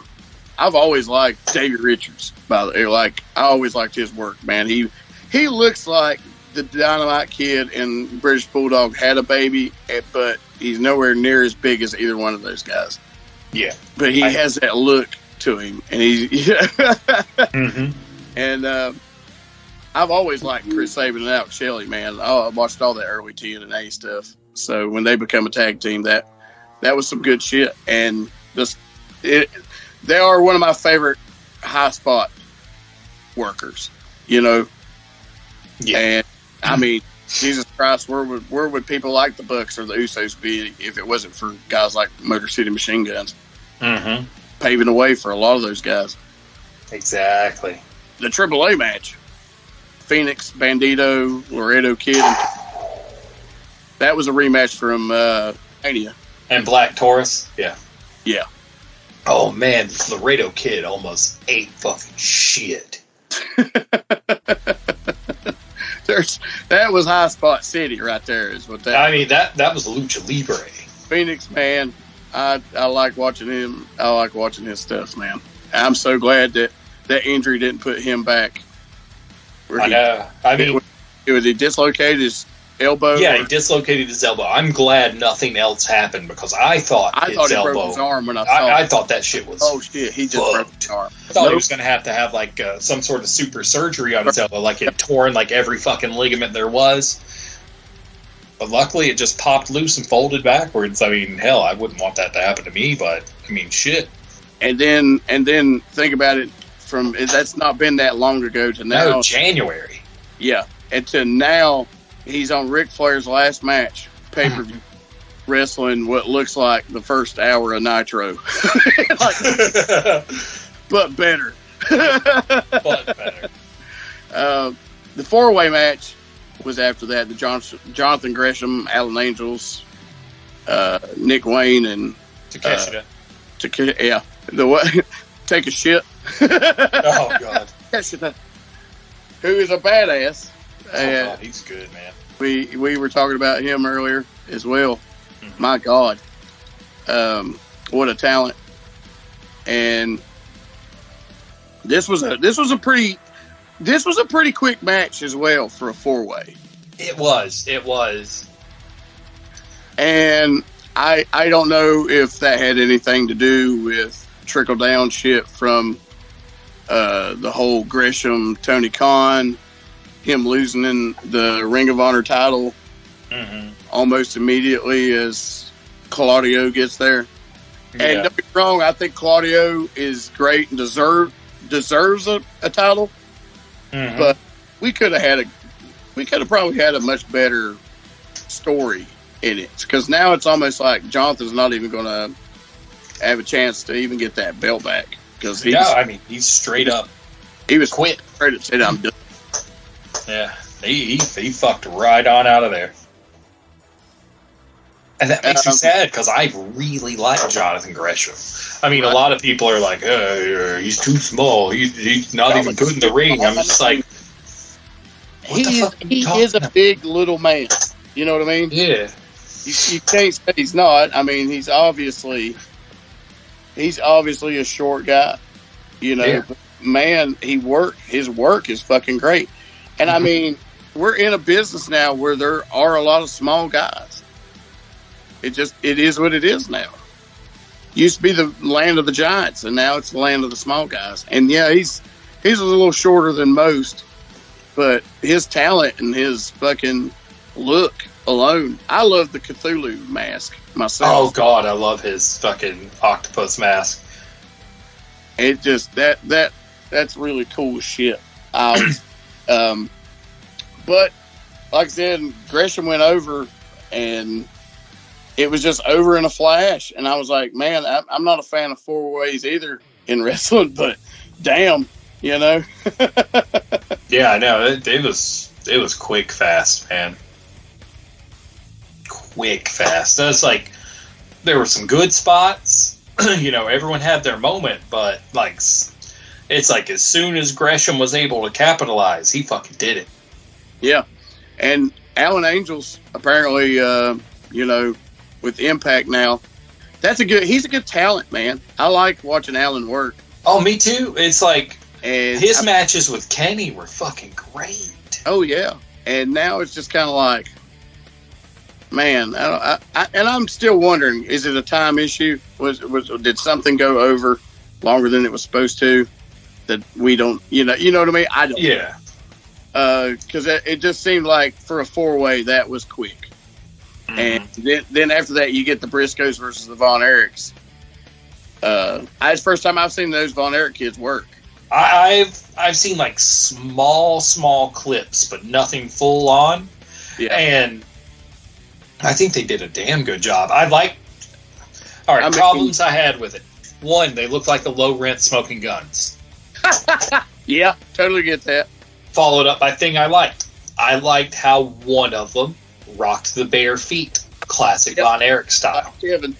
Mm-hmm. Yep. Two. I think honestly, and they're Kevin's sons, if I'm not mistaken. Uh huh. So that that was a nice ode to his dad. Mm-hmm. And Briscoes are hot right now, so they're not going over on the Briscoes. Oh no, not at all. But the Briscoes didn't squash them. No, they had a solid match, and then they had like the Impact, 2 Impact titles on the line. By the way, the Knockouts Championship and their World Championship was on the line. Yeah, it's like, one, I knew Jordan Grace wasn't going to drop that belt. Oh, of course not. It was a decent triple threat match, but we knew what we were getting into. Deonna Purrazzo and Rachel Ellerin, who's Paul Ellerin's daughter. Mm-hmm. I know. The craziest part about that match, and this is the part where I all my hats off to her for working through that match, was just the accidental, like, bad placement that could happen to anybody, where she got rolled into that pin by Grace and her leg was stuck under her. Yeah. And like, it flexed it real fucking hard. So I guarantee you, like, it sprained an ankle or something. But I mean, hell, she worked through it. But she definitely took 2 or 3 breaks during that match. That was it was heartbreaking to see that happen. And it's just a freak thing. You know, just a freak. It's not one of those things you could call a botch, because it's not something that was a controllable instance. It's just, hey, we rolled this way, this is what happened. And then the Impact Championship, Josh Alexander, who a lot of people think is probably one of the best actual pro wrestlers right now. Oh, he's super good. Him and Jacob Fatu. Mm-hmm. And if I remember correctly, I think he was like one of the longest running MLW champions. Yeah. And if he's a Fatu, shit. And they had a decent little match. I'm foggy on the actual finish. Who was it? This was the schmoz finish. What happened? It was shit was about to go down. They're getting close to a proper finish, and then fucking Smart Mark Sterling. Yeah. And who was he with? Because it was a surprise, because Smart Mark's with AEW, but he came out with talent that's not AEW talent. And who was was it? Cardona? Yeah, she came out with Cardona and Myers. Yeah. Yeah. And, they did their usual heel shit. Yeah, that's what I remember. I remember Cardona coming out at the end. But they're trying to push Josh, man, to the moon, I feel like. He feels like, especially wearing the headgear, doesn't make me think Rick Steiner, but for some reason comes off more like a Kurt Angle type with his sheer, like, raw wrestling ruggedness. Mm-hmm. And, that headgear is like Kurt wearing the fucking mouthpiece. You know what I'm saying? Yep. He don't have to. He just does. And he knows that you know exactly what kind of match you're getting into when you get in there with him. Oh, yeah.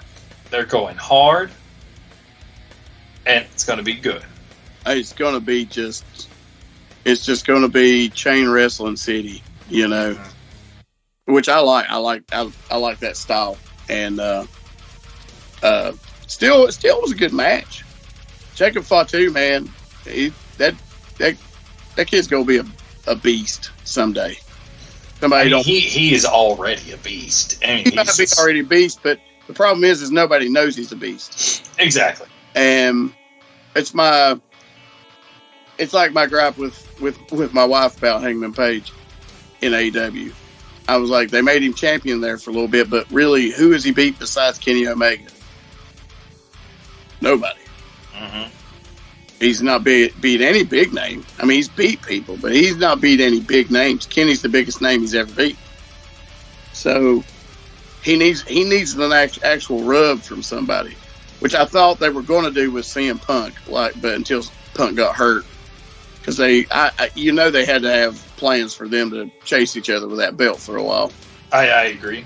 And somebody like CM Punk would be the right guy to give him a rub to be a superstar, because honestly, you got to be honest with yourselves. No matter what type of wrestling fan you are, if you don't have stars, you don't have a show. Mm-hmm. Love them or hate them. And to me, Hangman Page is not a star.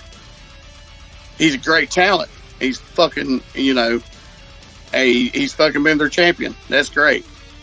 But until he's beat somebody to give him that proper rub, you got to have somebody in that position.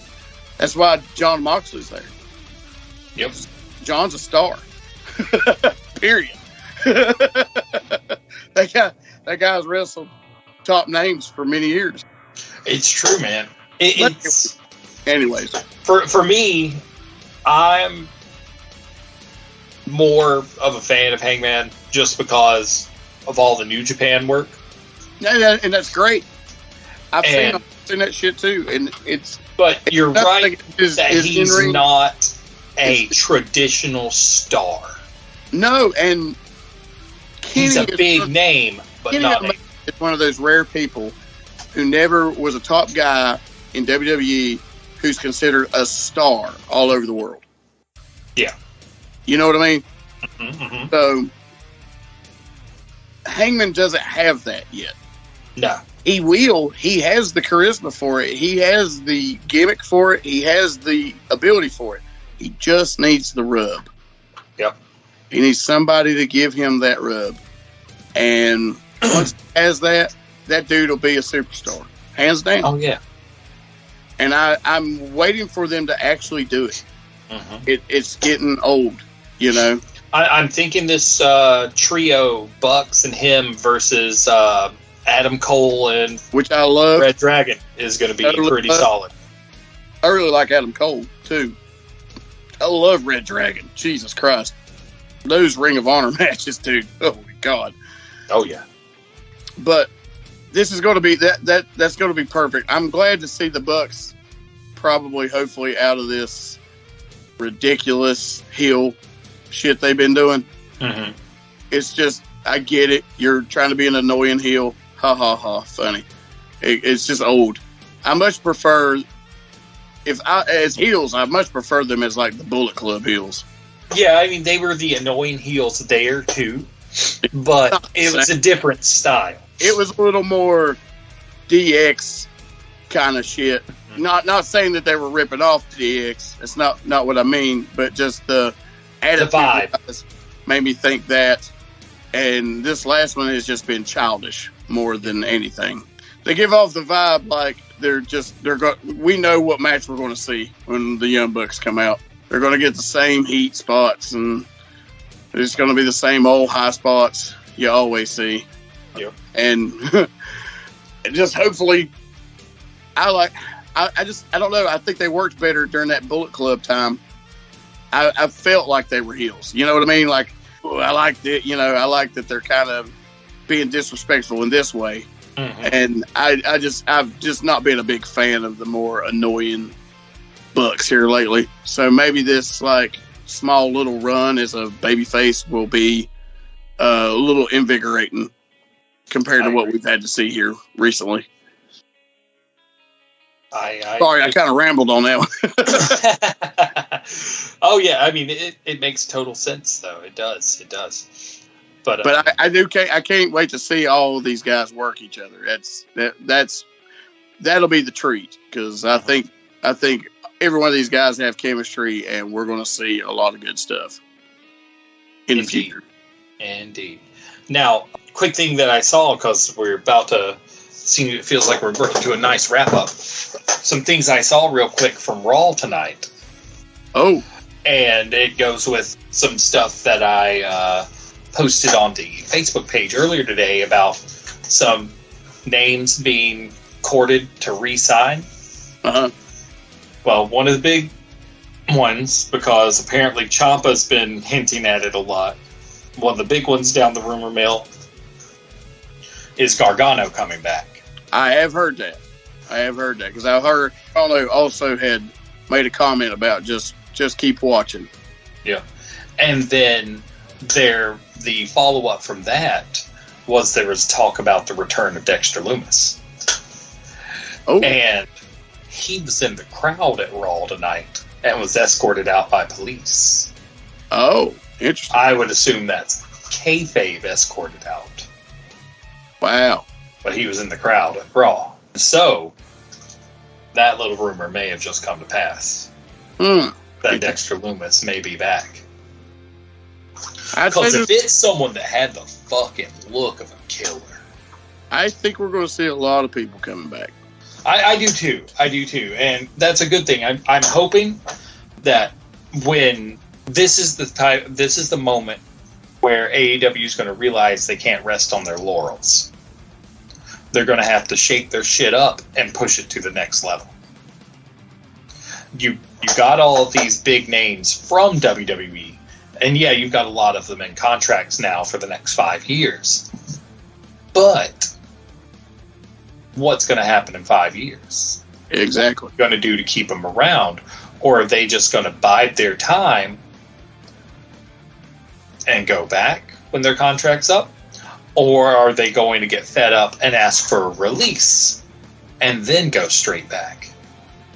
What's the plan?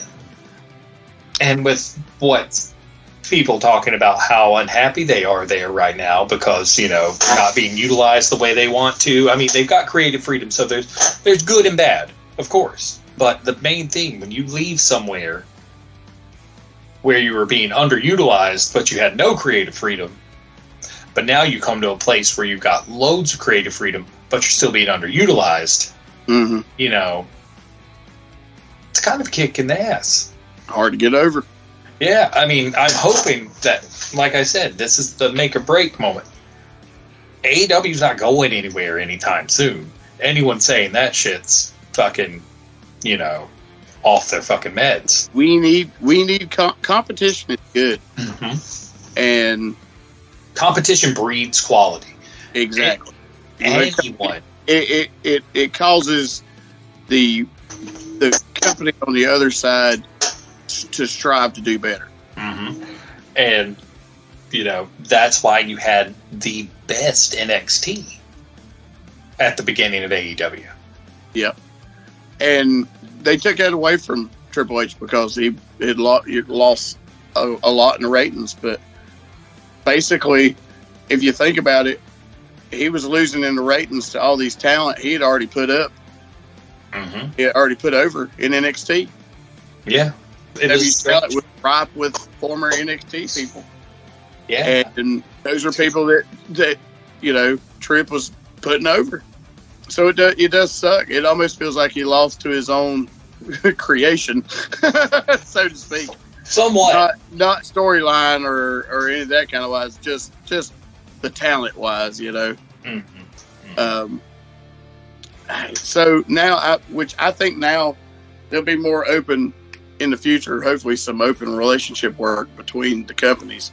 I think so, too. To some extent. I don't know that we'll ever see a forbidden door. You know what I mean? We may.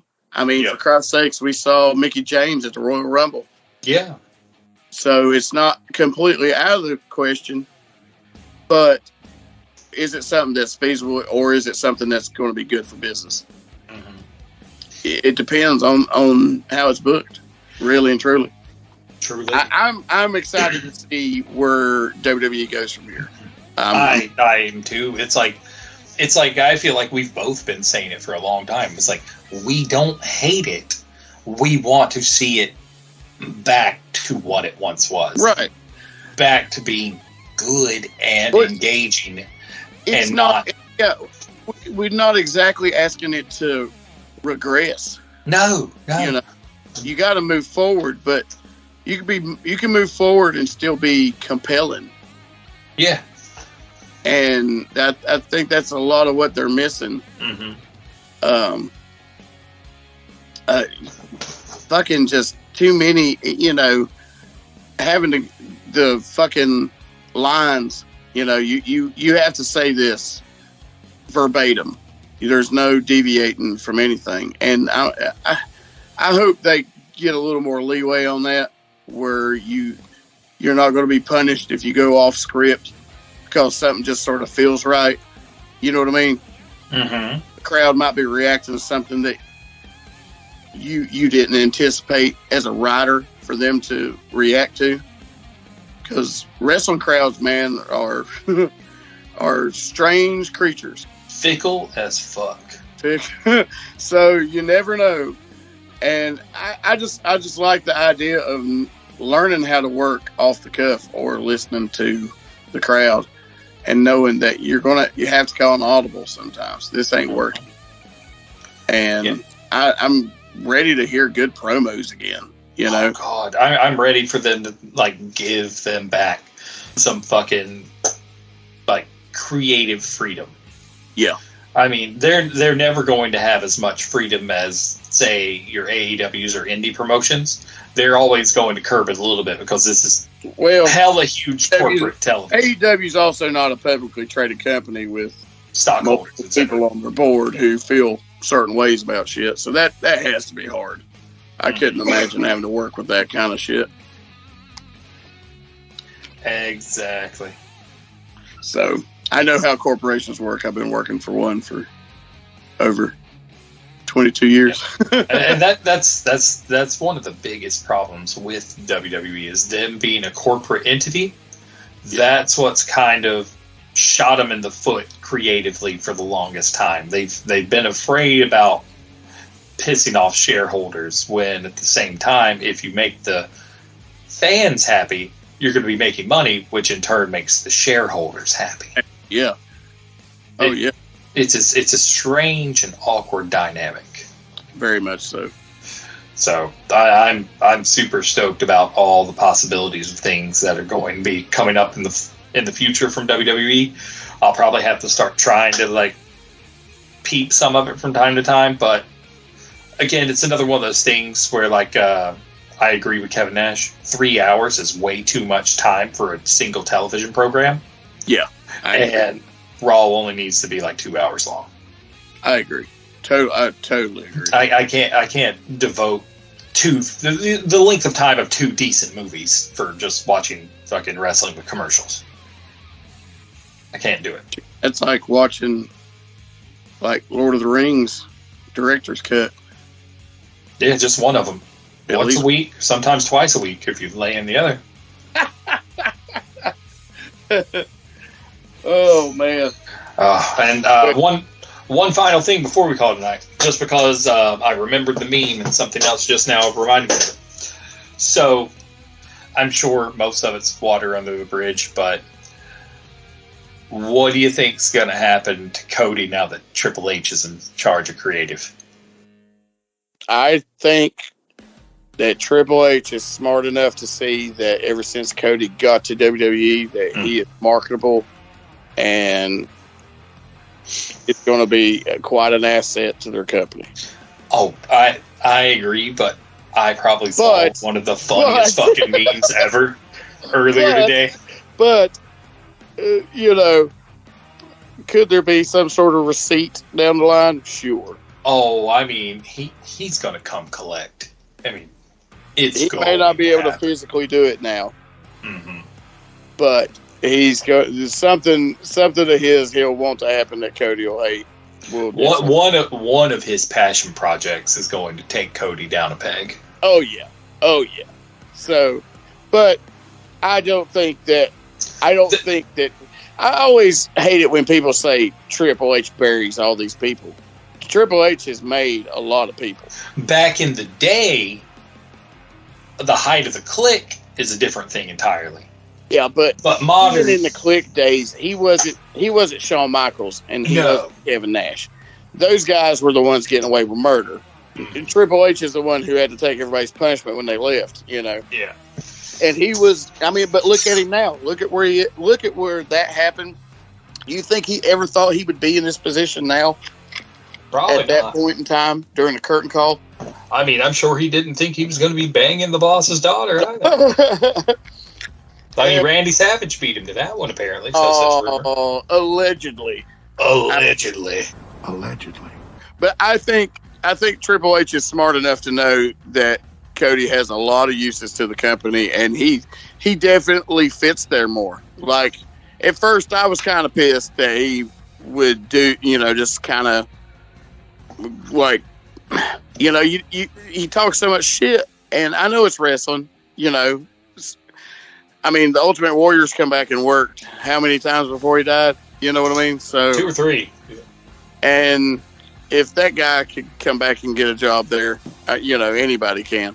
So I didn't think it was unfathomable. I just felt like Cody was going to wait a little longer, but the moment came, and there was so much hate. And honestly, when I heard his song, and they didn't change the theme song, my stomach turned. I hate that song so much. Oh, I fucking despise that song. I hate that song so much. But it fits for him. Honestly, if we're going, you definitely know it's him the minute you hear it. Yep. So I get that. But his in-ring work is great, and he has that style for WWE. And then he came up in their system. That's why. Yeah, but I mean, the guy went to New Japan. The guy went to Ring of Honor. He built his brand and made himself worth something more than he was when he left WWE. And now look at what he's getting. His family's getting to go on the road with him. Yeah. Everywhere he goes. And he's getting certain special treatment because now they want him. And I just think he works there.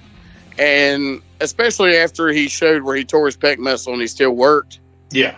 That right there was a good look for him before he went out. And honestly, it's like, I don't know how he done it without being so fucking stiff. I honestly don't. I don't know how he did it without being just fucking brain dead on painkillers. He did. They had a great match. I think I'm going to chalk that up to work ethic he picked up on the indies.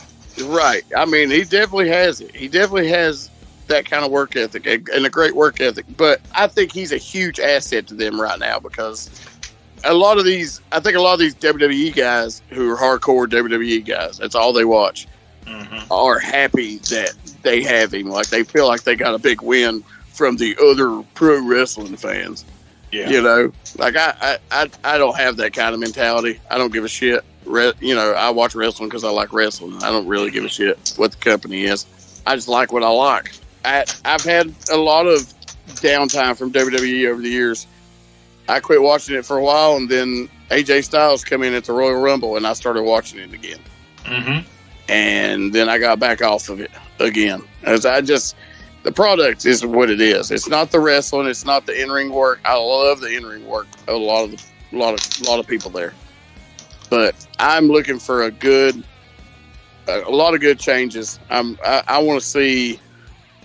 We need to see something a bit different. We want to see the same. We want it to be WWE, but it's time to make that next step into what the company could be.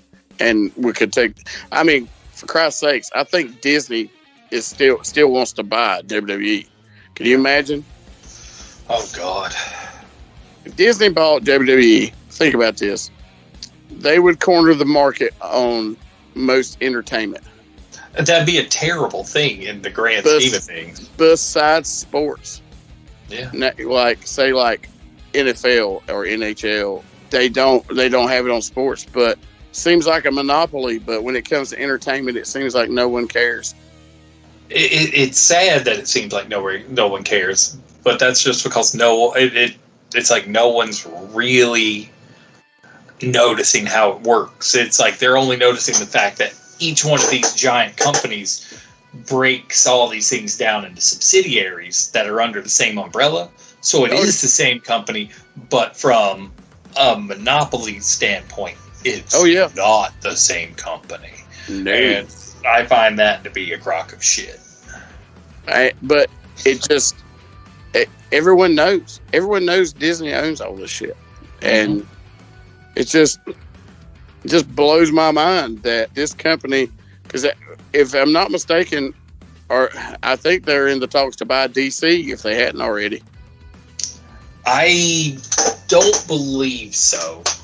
I'd heard that recently, and I was like, if they corner the market on the two biggest comic book companies in the past, 30 years, 40 years. Two biggest comic book companies ever. Let's just go ahead and say it. Let's just be honest. It is what it is.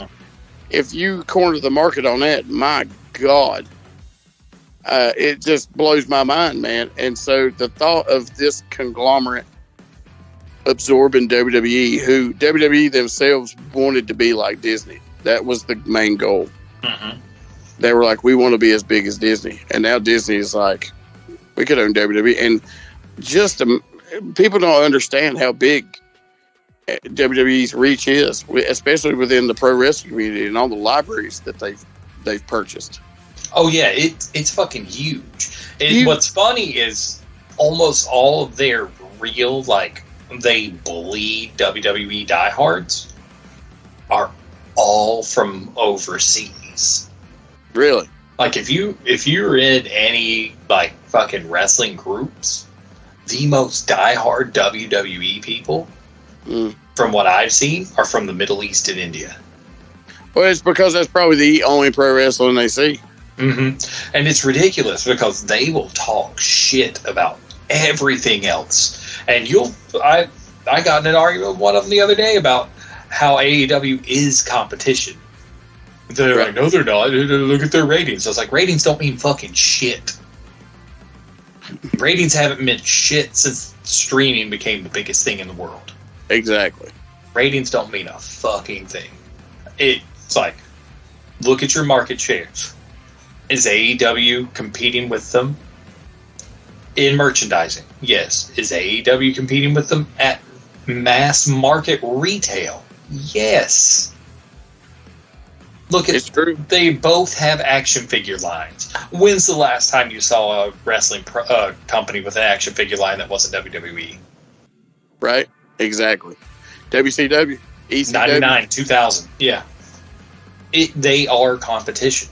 Are they going for the jugular type of competition where you're going to worry about them really usurping your position as number one?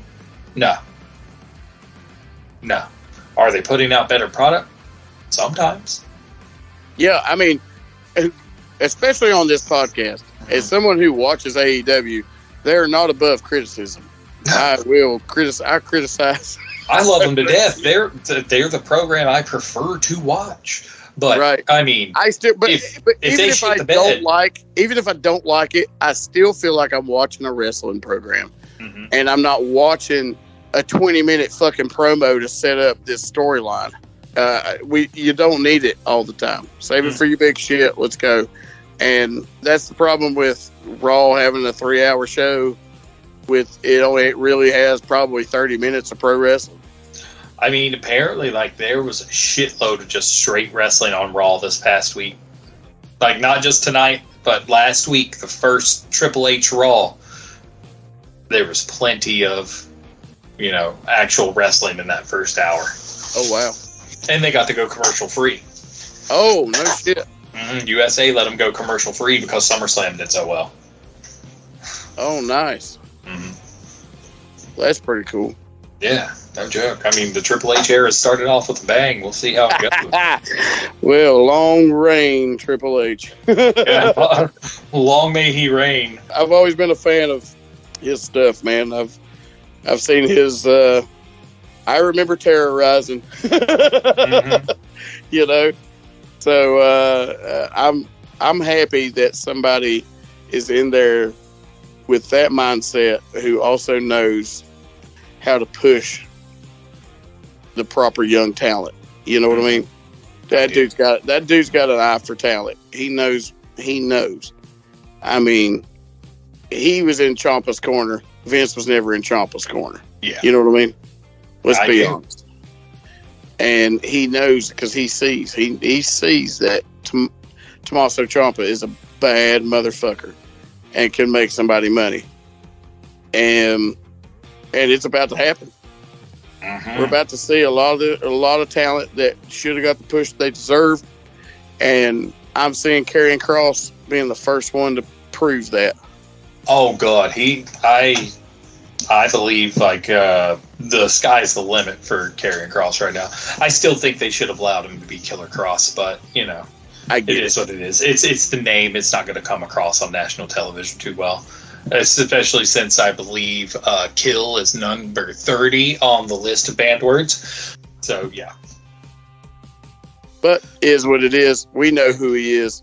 Oh, yeah, we know. The gimmick is not going to change. The gimmick didn't change, just the name. Just the name. And honestly, he looks more menacing with hair. Right? For some reason. I can't take him seriously anymore ever since I saw his Jesse the Body Ventura impersonation. Oh, it's so good. It's so spot on.